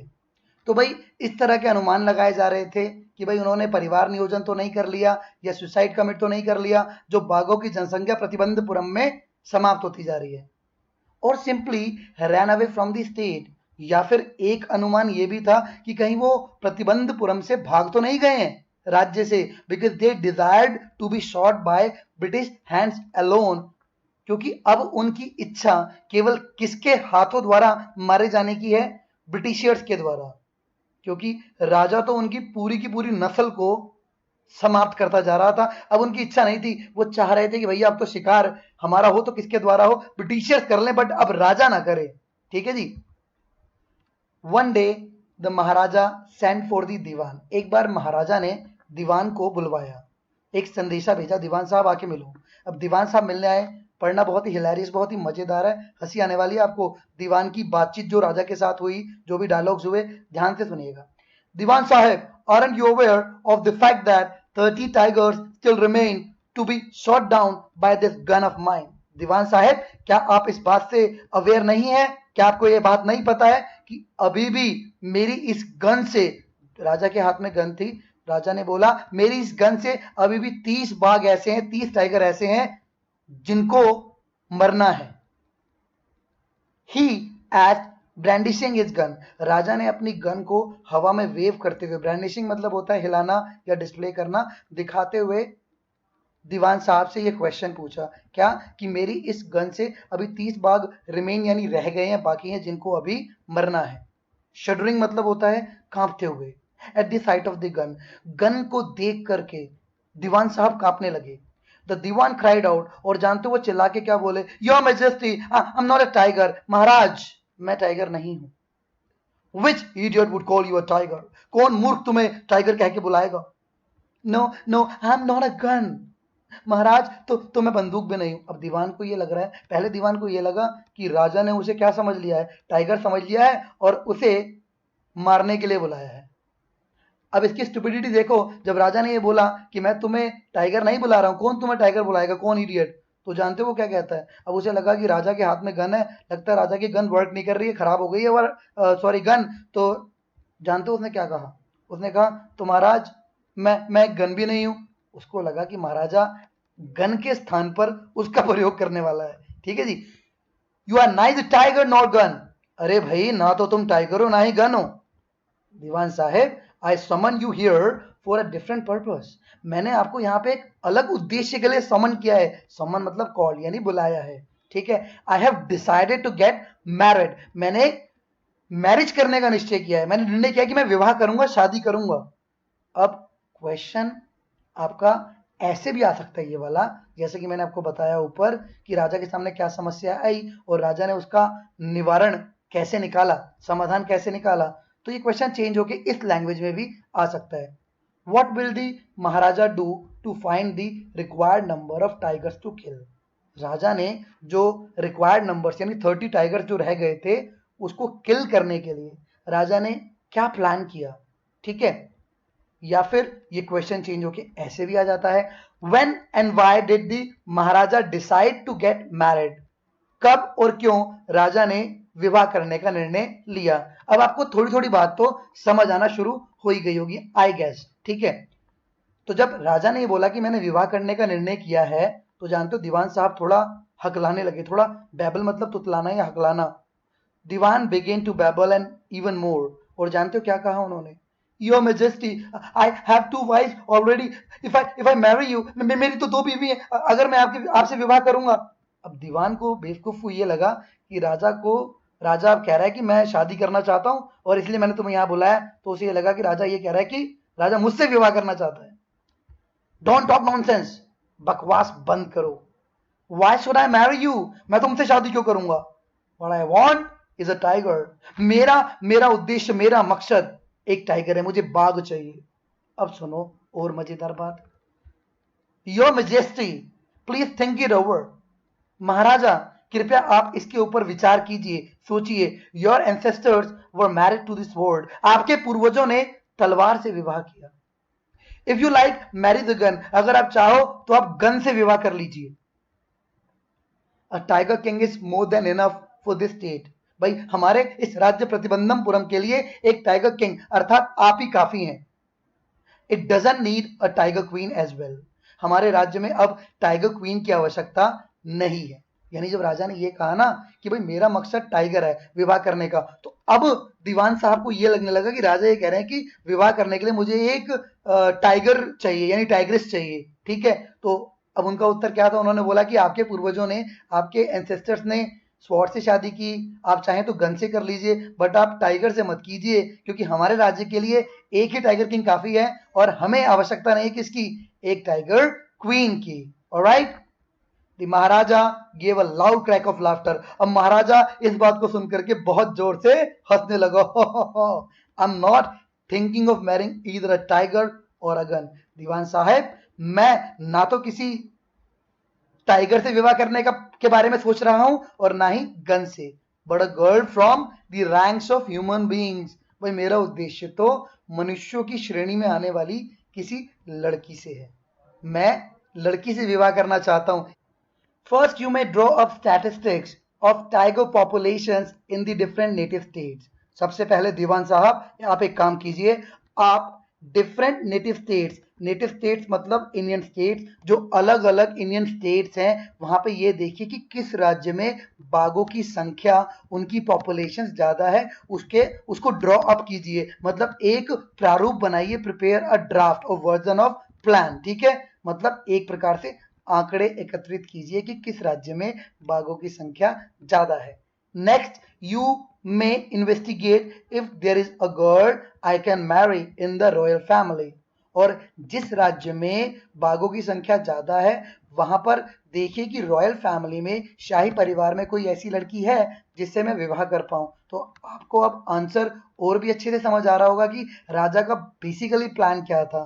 ठीक है, उसने शादी करने का निर्णय क्यों किया, या जो बाघों की संख्या उसके राज्य में वैनिश हो गई थी, डिसअपियर हो गए थे, उस समस्या का समाधान कैसे निकाला। एक ऐसे राज्य में विवाह करने का प्लान बनाया जहां पर टाइगर की पॉपुलेशन लार्ज यानी बहुत अधिक हो। ठीक है, the dewan followed his order. अब दीवान साहब ने राजा के ऑर्डर्स को फॉलो किया। He found the right girl. एक राइट गर्ल जैसा कि राजा चाहता था वैसी लड़की मिल गई, from a state which possessed a large number of tigers. जिस राज्य में बहुत अधिक मात्रा में टाइगर थे। पोसेस मतलब होता है एक्वायर्ड या ऑन, यानी उस राज्य में बाघों की संख्या बहुत अधिक थी। महाराजा जंग जंग बहादुर killed 5 or 6 tigers each time he visited his father in law। जब जब महाराजा अपने फादर इन लॉ से यानी अपने ससुर से मिलने जाता तो वह उसके राज्य में 5 या 6 बाघों का शिकार करके आता। इन दिस मैनर, इस तरीके से 99 tiger skins adorned the walls of the reception hall in the Pratibandapuram palace. इस प्रकार प्रतिबंधपुरम के पैलेस यानी महल की वॉल्स पर, रिसेप्शन मतलब स्वागत हॉल की जो दीवारें हैं उन पर कितने टाइगर्स की खाल, स्किन्स, एडॉर्न मतलब डेकोरेटेड, सजा दी गई 99 टाइगर्स की। Yes, you are right. ये आप देख रहे हैं इस तरीके से पैलेस का जो रिसेप्शन हॉल था, जो स्वागत कक्ष था, वहां पर राजा द्वारा मारे गए 99 टाइगर्स की स्किन को एडॉर्न कर दिया गया, डेकोरेट कर दिया गया। The Maharaja's anxiety reached a fever pitch. अब महाराजा की एंजाइटी बहुत बढ़ गई। एंजाइटी मतलब चिंता। A state of extreme excitement is called fever pitch. यानी जब बहुत ज्यादा एक्साइटमेंट बढ़ जाती है, टेंशन बढ़ जाता है, तनाव बढ़ जाता है, तो उसके लिए वर्ड यूज किया जाता है जो यहाँ यूज किया गया है, फीवर पिच। ठीक है, when there remain just one tiger to achieve his tally of 100। यानी 100 की टैली को करने के लिए, 100 की टैली को अचीव करने के लिए जब राजा ने 99 टाइगर्स मार लिए और केवल एक टाइगर रह गया 100 की टैली को अचीव करने के लिए, तो राजा की टेंशन, राजा का तनाव बहुत बढ़ गया। He had this one thought during the day and the same dream at night। अब केवल दिन में भी उसे एक ही ख्याल था टाइगर किल करने का, उस सोवे बाघ को मारने का, और रात में भी उसे उसी के सपने आते थे। By this time, the tiger farms had run dry even in his father-in-law's kingdom। और इस समय तक महाराजा के जो ससुर जी थे, फादर इन लॉ, उनके किंगडम, उनके राज्य में भी बाघों का अकाल या सूखा पड़ चुका था। वहां पर भी टाइगर समाप्त हो चुके थे। It became impossible to locate tigers anywhere. Tigers को लोकेट कर पाना, उन्हें ढूंढ पाना राजा के लिए भी क्या हो गया था, कहीं भी अब असंभव हो गया था।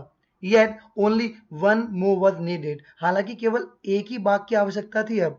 If he could kill just that one single beast. अगर राजा केवल उस एक सिंगल बीस्ट यानी जानवर यानी टाइगर को मार देता, the Maharaja would have no fears left. तो महाराजा को हर प्रकार के डर से मुक्ति मिल जाती, राजा को किसी प्रकार का डर नहीं बचता। He could give up tiger hunting all together. और फिर उसके बाद राजा जो है हमेशा के लिए टाइगर हंटिंग को गिव अप कर देता, यानी छोड़ देता। ऑल टुगेदर मतलब कंप्लीटली। ठीक है जी।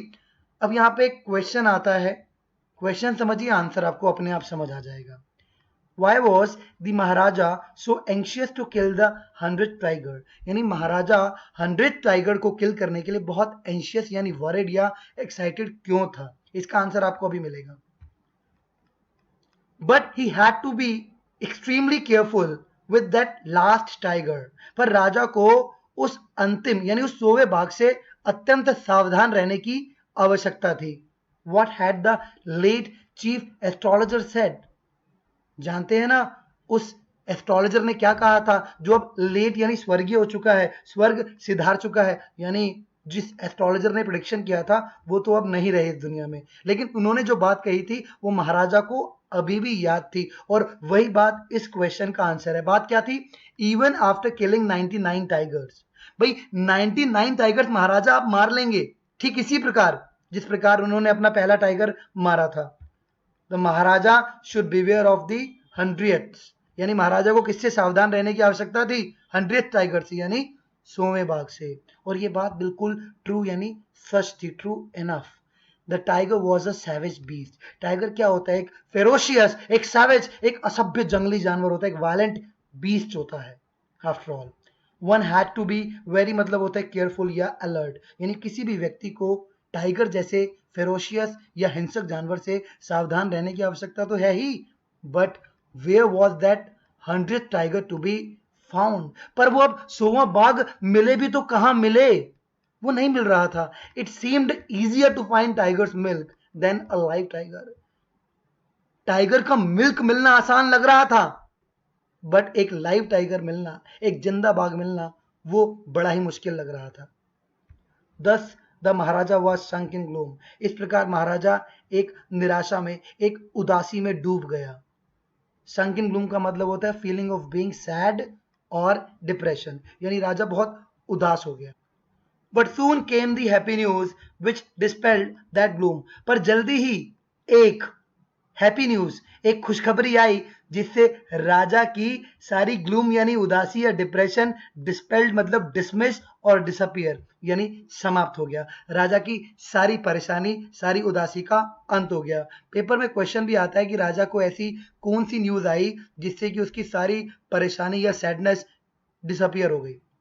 उसका आंसर है इन हिज ओन स्टेट, राजा के खुद के राज्य में प्रतिबंधपुरम में sheep began to disappear frequently from a hill side village, यानी हिल साइड पे एक विलेज था, वहां से फ्रीक्वेंटली क्या गायब होना शुरू हो गई? शीप यानी भेड़े, भेड़े गायब होना शुरू हो गई।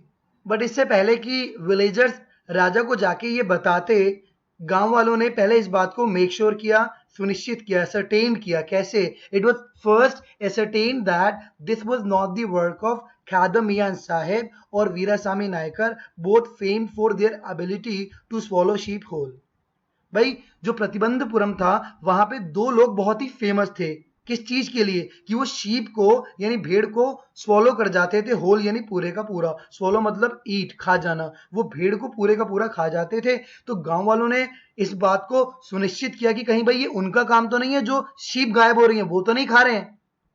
बट जब उन्होंने मना कर दिया ना ऐसा नहीं है, तो फिर ये बात पक्की हो गई, श्योर हो गई, surely a tiger was at work, कि ये काम किसका था? टाइगर का था, एक बाघ का था।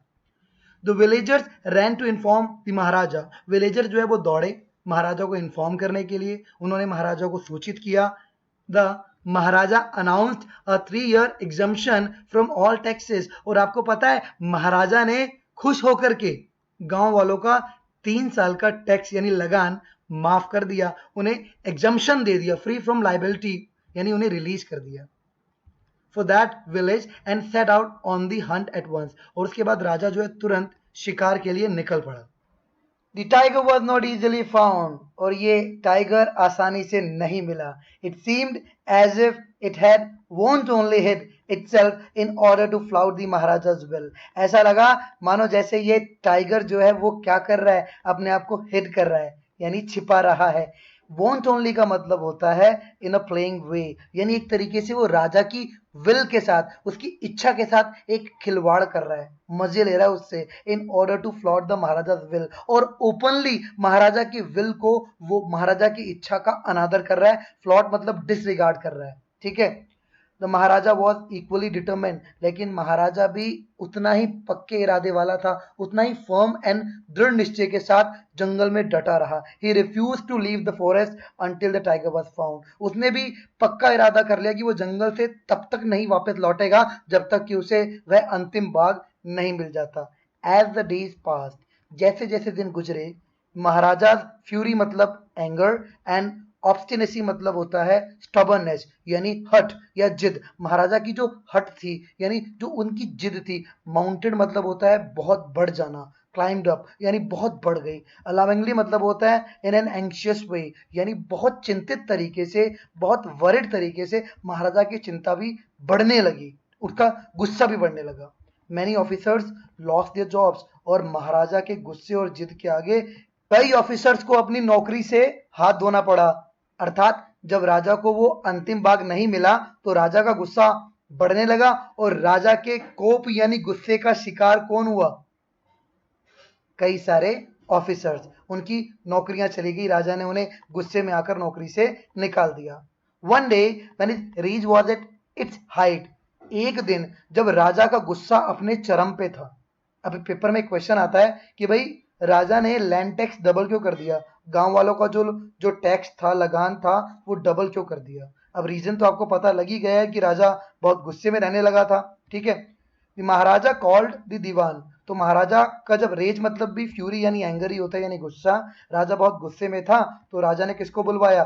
दीवान साहब को। And ordered him to double the land tax forthwith, और राजा ने उसे ऑर्डर किया कि भाई अब से आप लैंड टैक्स, लगान डबल कर दीजिए, दोगुना कर दीजिए। The people will become discontented, और अगर ऐसा हुआ तो लोग क्या हो जाएंगे? डिसकंटेंटेड मतलब डिससेटिस्फाइड हो जाएंगे, और जनता हमारी शासन प्रणाली से असंतुष्ट हो जाएगी। और अगर एक बार जनता हमारी शासन प्रणाली से असंतुष्ट हो गई तो वो हमारे विरुद्ध विद्रोह कर देगी, क्रांति कर देगी। Then our state too will fall a prey to the Indian National Congress. अब बच्चों आपको याद होगा मैंने आपको बताया था कि ये स्टोरी जो है वो फैक्ट्स एंड फिक्शन, तथ्य, सच्चाई या कल्पनाओं का एक मिश्रण, एक ब्लेंड है, ठीक है। तो यहाँ पे आपको एक बड़ा ही फैक्ट समझ आएगा, मैं आपको समझाता हूँ। फैक्ट क्या है? फैक्ट ये है कि ये वो दौर था जब भारत को आज़ादी मिलने वाली थी, और जितने भी हमारे देश में छोटे छोटे जो रजवाड़े या राज्य हुआ करते थे उनको मिलाने का प्रयत्न कर रहे थे। कौन? हमारे देश के एक बहुत ही इंपॉर्टेंट लीडर जिनका नाम है सरदार वल्लभ भाई पटेल। तो उन्होंने वो जिस भी राज्य में जहां पे जनता अपने रूलर यानी राजा से असंतुष्ट होती थी वहां पे जाके वो उनसे बात करते थे और उसे भारत में, भारतीय संघ में मिलाने का प्रयत्न करते थे, ठीक है जी। तो अब यहाँ पे राजा ने एक तरीके से दीवान साहब को ये चेतावनी देने की कोशिश की कि अगर जनता असंतुष्ट हुई तो भाई राज्य हमारा छिन जाएगा, और in that case you may resign from your post. तो भाई आपकी पोस्ट का भी कोई महत्व नहीं रह जाएगा, आप भी अपनी पोस्ट से उस स्थिति में त्यागपत्र दे सकते हो, रिजाइन कर सकते हो, सेड द किंग। किंग ने कहा। The Dewan went home convince that, अब दीवान घर गया इस बात से कन्विंस यानी सहमत होकर के, that if the Maharaja did not find the tiger soon, यदि महाराजा को शीघ्र ही बाघ नहीं मिला, the result could be catastrophic, तो परिणाम बहुत ही, कैटास्ट्रॉफिक का मतलब होता है डिजास्टरस या फेटल, यानी बहुत ही विध्वंसकारी, बहुत ही भयंकर होंगे। He felt life returning to him only when he saw the tiger which had been brought from the People's Park in Madras and kept hidden in his house. दीवान की जान में जान तब लौटी जब उसने एक टाइगर को देखा जो कहां से ब्रॉट यानी लाया गया था, पीपल्स पार्क मद्रास से। वर्तमान चेन्नई में है ये पीपल्स पार्क, यहाँ पे टाइगर्स को रखा जाता था, वहां से एक टाइगर को लाया गया। एंड इसको, इसी टाइगर को दीवान ने केप्ट हिडन मतलब छुपा के रख लिया अपने घर में, in his house at midnight, मध्य रात्रि को। When the town slept in peace, जब पूरा टाउन स्लेप्ट इन पीस शांति से सो रहा था, Dewan and his aged wife, Dewan और उसकी एज्ड वाइफ ने ब्रैग्ड मतलब होता है पुल फोर्सफुली और विद डिफिकल्टी, बड़ी मुश्किल से या फोर्सफुली घसीट करके, ड्रैग करके टाइगर को कहां पे ले आए? टू दी कार, कार तक लेके आए। एंड शोव्ड मतलब होता है पुश किया, टाइगर को पुश कर दिया इट इनटू द सीट, ठीक है, सीट में। The Dewan himself drove the car, और उस कार को किसने ड्राइव किया? ड्राइव की सेकंड फॉर्म ड्रोव, किसने ड्राइव किया? स्वयं दीवान ने, ठीक है। स्ट्रेट टू द फॉरेस्ट, और सीधा उस जंगल में ले गया where the Maharaja was hunting, जहां पे महाराजा हंटिंग यानी शिकार के लिए बैठा था। When they reach the forest, जब वो जंगल में पहुंचे, the tiger launched it's Satyagraha, launch मतलब प्रारंभ कर दिया, टाइगर ने क्या प्रारंभ कर दिया? अपना सत्याग्रह प्रारंभ कर दिया। सत्याग्रह के बारे में तो आप जानते ही हैं, गांधी जी का आंदोलन था सत्य के लिए आग्रह। दांडी मार्च के बारे में आपने सुना होगा 1930 में, ठीक है। तो सत्य और अहिंसा, टाइगर ने सत्य के लिए आग्रह कर दिया and refuse to get out of the car, और कार से बाहर आने के लिए रिफ्यूज कर दिया, यानी वो कार के अंदर बैठा हुआ था, अब वो बाहर नहीं आना चाहता था। The Dewan was thoroughly exhausted. Dewan भी थॉरली का मतलब होता है कंप्लीटली। दीवान पूरे तरीके से, बहुत ही बुरे तरीके से, एग्जॉस्टेड मतलब टायर्ड, यानी थक गया। In his efforts to haul the beast out of the car, यानी उस बीस्ट यानी टाइगर को, एनिमल को कार से बाहर निकालने में दीवान बुरे तरीके से थक गया and push it down to the ground, और फाइनली उसे पुश करके यानी धक्का दे करके कहाँ पे गिरा दिया? ग्राउंड पे, जमीन पे। वो बहुत ही ओल्ड टाइगर था, ठीक है, बहुत ही वीक टाइगर था। ऑन द फॉलोइंग डे, अब अगले दिन, the same old tiger wandered into the Maharaja's presence. अब यही टाइगर जो है वो घूमता हुआ, भटकता हुआ, वॉन्डर्ड करता हुआ किसकी उपस्थिति में आ खड़ा हुआ? महाराजा की उपस्थिति में। And stood as if in humble supplication, और वहां पे ऐसे खड़ा हो गया आकर के मानो वो बहुत ही हम्बल मतलब रिस्पेक्टफुल तरीके से, बहुत ही विनम्र तरीके से, सप्लिकेशन मतलब होता है प्ली और रिक्वेस्ट, यानी निवेदन कर रहा हो। क्या निवेदन कर रहा हो? Maharaja, my master, what do you command of me? क्या आज्ञा है मेरे लिए मालिक? It was with boundless joy. Maharaja के लिए तो जैसे अनंत खुशी, असीमित खुशी का वक्त था। That the Maharaja took careful aim, Maharaja ने एक केयरफुल तरीके से एम लिया, निशाना साधा, एट द बीस्ट मतलब एनिमल पर, यानी जानवर पर, यानी टाइगर पर, और गोली चला दी। The tiger fell in a crumpled heap, और टाइगर जो है राजा की गोली से क्या हो गया? क्रम्पल्ड हीप, हिंदी में बोले तो ढेर हो गया। कोलैप्स यानी ढह गया। बेंट और क्रुक्ड, कुल मिलाकर के आपको सिंपल वर्ड में समझ आ गया कि वो ढेर हो गया, ठीक है जी। I have killed the 100th tiger. अब महाराजा खुशी से चिल्लाया, क्या? कि मैंने अपना 100वां बाघ मार दिया। My vow has been fulfilled, मेरी प्लेज, मेरी शपथ पूरी हुई। Maharaja was overcome with elation, elation मतलब जॉय, हैप्पीनेस। महाराजा खुशी से भर गया, महाराजा की खुशी का कोई ठिकाना नहीं रहा। Ordering the tiger to be brought to the capital in grand procession. अब राजा के साथ वहां पर जो अन्य सिपाही थे उनको राजा ने ऑर्डर दिया कि आप इस टाइगर को कहां पे ले आइए? कैपिटल में, प्रतिबंधपुरम की कैपिटल में ले आइए, और इसका ग्रैंड प्रोसेशन निकाला जाएगा। प्रोसेशन मतलब जुलूस या शव यात्रा, इंग्लिश में आप परेड या मार्च कह सकते हैं, ठीक है। The Maharaja hastened away in his car, उसके बाद महाराजा जल्दी से अपनी कार में बैठ के वहां से चला गया। आफ्टर द महाराजा लेफ्ट, महाराजा के जाने के पश्चात, the hunters went to take a closer look at the tiger. अब वो जो डेड बॉडी पड़ी थी टाइगर की वहां पे, उसको क्लोजर मतलब समीप से, पास से देखने के लिए गए, ठीक है। The tiger looked back at them rolling its eyes in बेफिलमेंट।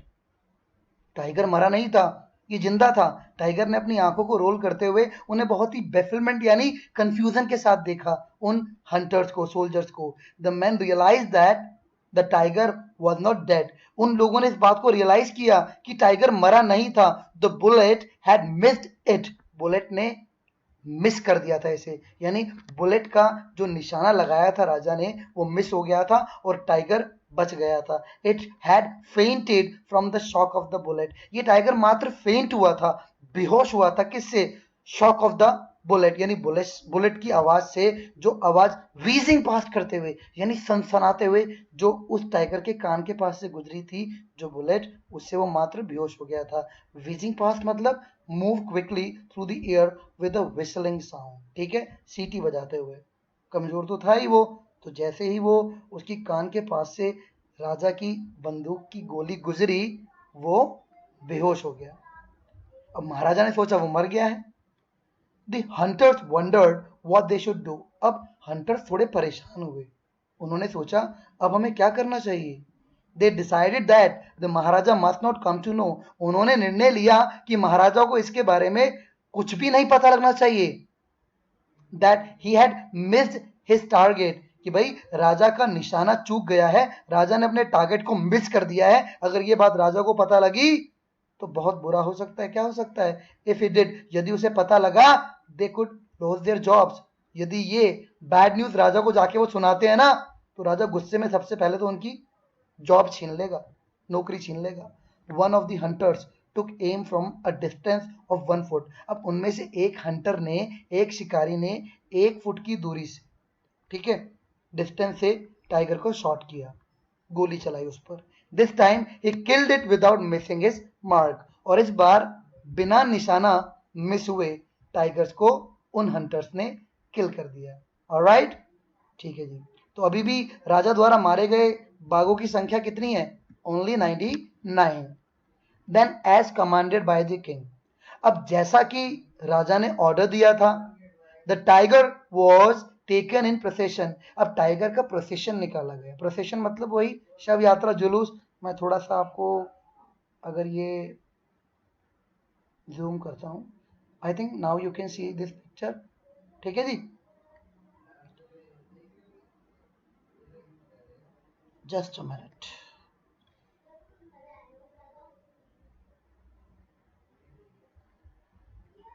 Then as commanded by the king. अब जैसा कि किंग ने कमांड किया था, the dead tiger was taken in procession. उस डेड टाइगर की परेड, शव यात्रा निकाली गई through the town and buried. और उसके बाद उसे बरेड यानी दफना दिया गया। A tomb was erected over it. और इसके ऊपर एक टॉम इरेक्ट कर दी गई। एक टॉम यानी एक प्रकार का मकबरा बना दिया गया। टॉम किसे बोलते हैं? A large chamber, typically an underground one, for burying the dead. यानी किसी भी मृत व्यक्ति को दफनाने के लिए एक चैम्बर होता है, उस चैम्बर में उसे दफना दिया जाता है और उसके ऊपर एक टॉम, इस प्रकार का एक टॉम बना दिया जाता है। And this is a sort of an underground graveyard, एक प्रकार की कब्र।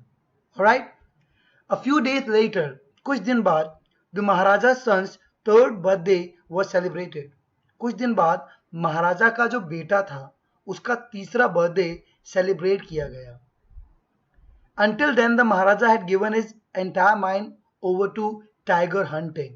भाई अब तक महाराजा ने अपना पूरा माइंड किस पर कॉन्सेंट्रेट कर रखा था? टाइगर हंटिंग पर।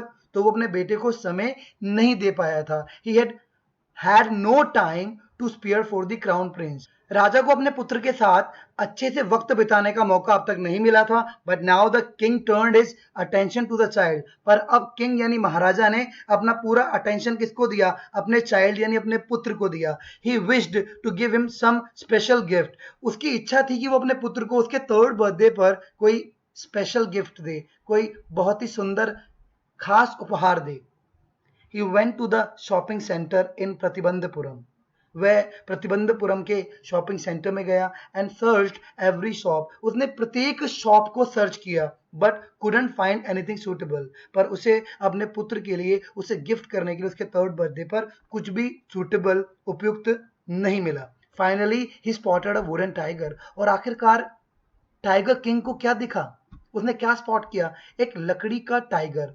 कहां पर? इन अ टॉय शॉप, एक टॉय शॉप में। And decided it was the perfect gift. और उसने निर्णय किया कि ये मेरे पुत्र के लिए सबसे उचित तोहफा या उपहार होगा। The wooden tiger cost only 2 annas and a quarter. अब वुडन टाइगर की कीमत थी, ये बहुत ही पुराने जमाने की करेंसी है, ठीक है, अनाज चला करते थे। अगर मैं आपको बोलूं कि जो 1 रुपीज है उसमें 16 अनाज होते हैं, ठीक है। अब तो 1 रुपीज से स्टार्ट होती है हमारी करेंसी, राइट, ठीक है। तो the wooden tiger cost only 2 annas and a quarter. तो वुडन टाइगर की कीमत कितनी थी? मात्र 2 आना और quarter. But the shopkeeper knew that. पर जो शॉपकीपर था वो ये जानता था, if he quoted such a low price to the Maharaja, यदि उसने महाराजा को इतना कम प्राइस कोट किया यानी बताया, he would be punished under the rules of the emergency। तो राजा को आपातकाल का रूल लगा करके, जो इमरजेंसी का रूल लगाते हैं ना, इमरजेंसी लगाते हैं राज्य में, आपातकाल का रूल लगा करके जिसमें सरकार के पास सारी पावर्स आ जाती हैं, तो राजा क्या करेगा? इमरजेंसी का रूल लगा करके उसे पनिश कर देगा। सो ही सेड, उसने कहा, your majesty, this is an extremely rare example of craftsmanship. कि महाराज ये एक अत्यधिक दुर्लभ एग्जाम्पल है, रेयर एग्जाम्पल है किसका? क्राफ्टमैनशिप का, कलाकारी का बहुत अच्छा नमूना है ये। A bargain at 300 rupees. न जाने उसने क्या प्राइस बताया, बार्गेनिंग कितने पर हुई, आखिरकार मोल भाव होने पर फाइनल प्राइस क्या तय किया गया? 300 रुपए, और 300 रुपए में सौदा फाइनल हो गया। Very good, let this be your offering to the crown prince on his birthday. बहुत अच्छे, अब तुम्हारी तरफ से ये तोहफा युवराज के लिए उसके बर्थडे पर, सेड द किंग। किंग ने कहा, and took it away with him, और अपने साथ उस उपहार को लेकर के वहां से चला गया। अब यहाँ पे ये बात क्लियर नहीं है कि बार्गेनिंग करने के बाद भी राजा ने उसको पेमेंट किए 300 रुपए या नहीं किए, ये क्लियर नहीं है, क्योंकि उसने ये भी तो कहा कि तुम्हारी तरफ से ये तोहफा। ठीक है जी। Anyways, on that day father and son played with that tiny little wooden tiger. उस दिन पिता और पुत्र किसके साथ खूब खेले? उस छोटे से लकड़ी के टाइगर के साथ खूब खेले। ठीक है। It had been carved by an unskilled carpenter. अब ये जो टाइगर था, टॉय टाइगर, ये किसके द्वारा बनाया गया था? एक अनस्किल्ड मतलब होता है अकुशल, यानी जो जिसको ठीक से उसकी नॉलेज नहीं होती, जो अपने काम में परफेक्ट नहीं होता, आप इम्परफेक्ट भी कह सकते हो। एक अकुशल कारपेंटर मतलब बढ़ई जो लकड़ी का काम करता है, उसके द्वारा ये बनाया गया था। Its surface was rough. इसका जो सरफेस था, इसकी जो सतह थी, वो बहुत ही रफ थी। Tiny slivers of wood stood up like quills. अब उसकी सतह पर छोटे छोटे स्लीवर्स निकले हुए थे। देखिए, ये जो लकड़ी होती है, वुड होती है, उसमें थोड़े शार्प पीसेस बाहर आ जाते हैं निकल के, जिसे हम फांस बोलते हैं। ठीक है, इंग्लिश में कहते हैं small thin narrow piece of something. अब समथिंग यहाँ पे किसका? वुड का। स्प्लिंटर्स भी कहते हैं हम इन्हें। तो ये लकड़ी में से बाहर निकल जाते हैं, क्योंकि चूंकि अब ये जो टाइगर है वो किसके द्वारा बनाया गया था? टॉय टाइगर एक अनस्किल्ड कारपेंटर के द्वारा बनाया गया था। तो उसमें ऐसे छोटे छोटे कांटों जैसे स्लीवर्स बाहर आए हुए थे। Stood up like quills, quills की तरह बाहर आए हुए थे। ठीक है, क्विल्स किसे बोलते हैं? शार्प स्पाइंस या फेदर्स। जैसे फेदर्स का जो सबसे पॉइंटेड पार्ट होता है, जो बड़ा शार्प होता है, ठीक वैसे ही इस पर क्या निकले हुए थे? इस प्रकार के स्प्लिंटर्स निकले हुए थे। ठीक है, ये आप देख रहे हो, ये जो छोटा सा एनिमल है, इसकी पूरी बॉडी पर इस तरह के स्प्लिंटर्स हैं या क्विल्स हैं। ठीक है, तो क्विल्स की तरह ये बाहर निकला हुआ था। इसके अंदर कुछ लकड़ी के pieces. One of those slivers pierced the Maharaja's right hand. अब उनमें से कुछ स्लीवर्स किसमें पियर्स हो गए, किसमें चुभ गए? राजा के राइट हैंड में। पियर्स का मतलब गो इनटू और थ्रू या पेनिट्रेट, यानी राजा के राइट हैंड में घुस गए। He pulled it out with his left hand and continued to play with the prince. अब राजा ने इस तरफ ज्यादा ध्यान नहीं दिया। He did not pay much attention to it. उसने क्या किया? उसने अपने पुत्र के साथ, युवराज के साथ खेलना जारी रखा। The next day, infection flared in the महाराजा's right hand. अगले दिन क्या हुआ? जो इन्फेक्शन था, यानी संक्रमण था, वो राजा के राइट हैंड में फ्लेयर हो गया, यानी फैल गया। ठीक है, and 4 days it developed into a separating sore. और 4 दिनों में ये किसमें विकसित हो गया? एक सेपरेटिंग सोर मतलब एक ओपन जख्म में, एक खुले हुए जख्म में जिसमें पस भर जाती है, इस तरीके के एक जख्म में क्या हो गया? ये कन्वर्ट हो गया। Which spread all over the arm, जो कि राजा की पूरी बाजू में स्प्रेड हो गया, यानी फैल गया। 3 famous surgeons were brought in from Madras. अब राजा के ट्रीटमेंट के लिए 3 सर्जन को मद्रास से बुलवाया गया। After holding a consultation they decided to operate. उन्होंने आपस में विचार विमर्श किया और उसके पश्चात उन डॉक्टर्स ने, उन सर्जन्स ने ये डिसाइड किया कि राजा का ऑपरेशन करना होगा। The operation took place, operation किया गया। The 3 surgeons who performed it came out of the theater. जिन 3 सर्जन्स ने इस ऑपरेशन को परफॉर्म किया, वो ऑपरेशन थिएटर से बाहर आए। और जानते हैं उन्होंने क्या अनाउंस किया? ये बड़ा ही सैटारिकल है, समझिएगा। उन्होंने कहा, the operation was successful, operation सफल हुआ। द महाराजा इज डेड, महाराजा अब नहीं रहा, महाराजा की मृत्यु हो गई। ठीक है, in this manner the 100th tiger took its final revenge upon the Tiger King. और इस तरीके से 100 टाइगर ने अपना फाइनल रिवेंज यानी अंतिम प्रतिशोध, अंतिम बदला ले लिया। किससे? द टाइगर किंग से। अब यहाँ पे क्वेश्चन आता है कि ऐसा क्यों अनाउंस किया गया? The operation was successful, Maharaja is dead, and here we can find the moral of the story in this statement. Alright, the writer wants to say, ध्यान से समझिएगा, जो मोरल ऑफ द स्टोरी है या जो सैटिरिकल रिमार्क है वो क्या है, ऐसा क्यों कहा गया? The writer wants to say that, writer ये कहना चाहता है no one can change what's written in destiny, भी कोई भी इस बात को बिल्कुल नहीं बदल सकता जो उसके भाग्य में, उसकी डेस्टिनी में, किस्मत में जो लिखा है, no matter what they do. अब कोई फर्क नहीं पड़ता उसको बदलने के लिए, आप जो भी करना चाहो कर लो। राजा ने भी तो किया।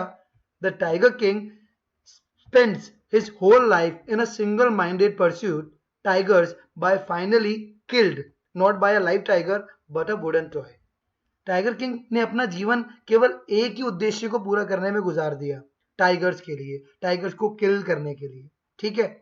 बट आखिरकार वो मरा किससे? एक जिंदा टाइगर से नहीं, बल्कि एक वुडन टॉय टाइगर से मरा। कुछ समझे आप इस बात को? यानी राइटर का कहने का मतलब ये है कि अगर मृत्यु लिखी है तो वो लिखी है, इससे कोई फर्क नहीं पड़ता कि उसका कॉज क्या होगा, ठीक है। तो दूसरा ये संदेश देने की कोशिश की है कि डम एनिमल को हमें अपने सेल्फ के लिए, अपने स्वार्थ के लिए उनको किल नहीं करना चाहिए, उन्हें मारना नहीं चाहिए, ठीक है। और कई बार क्वेश्चन आ जाता है कि इस टाइटल को जस्टिफाई कीजिए, या why this title is so apt और अप्रोप्रिएट फॉर द स्टोरी। तो उसके लिए कुछ रीजंस है, आप पढ़ लीजिएगा, एज एन आंसर आप लिख सकते हैं। The tiger king is a very appropriate title for the story for several reasons. कई सारे रीजन हैं जिसके लिए हम कह सकते हैं कि द टाइगर किंग बहुत ही अप्रोप्रिएट यानी सुटेबल टाइटल है इस स्टोरी के लिए। First of all, the king is crazy about tiger hunting so much that he marriage a princess whose father's kingdom has a sizable tiger population। भाई आप एक reason ये लिख सकते हैं कि चूंकि टाइगर किंग कितना क्रेजी था टाइगर हंटिंग के लिए, कि उसने विवाह भी किस लिए किया? ताकि वह अपने जो उसका मिशन था 100 टाइगर्स को किल करने का, उसको पूरा कर सके, एक ऐसे राजा की पुत्री से जिसके राज्य में बहुत अधिक मात्रा में टाइगर्स की पॉपुलेशन थी, ठीक है। Secondly, he dies of a sliver prick received from a wooden toy tiger. और दूसरी बात क्या थी कि वो किससे मरता है? वो किससे मरता है? एक लकड़ी के टॉय टाइगर, ठीक है, उससे निकली हुई स्लीवर यानी जो छोटा सा नुकीला टुकड़ा होता है, वो उसके राइट हैंड में प्रिक हो जाता है, चुभ जाता है, जिससे इन्फेक्शन हो जाता है और राजा की मृत्यु हो जाती है। तो मृत्यु का कारण भी टाइगर बनता है। फाइनली, प्रिडिक्शन का सच हो जाना। कौन सी prediction? That a tiger would cause the king's death also comes true, कि राजा की मृत्यु का कारण एक टाइगर बनेगा, वह भी सच हो जाती है।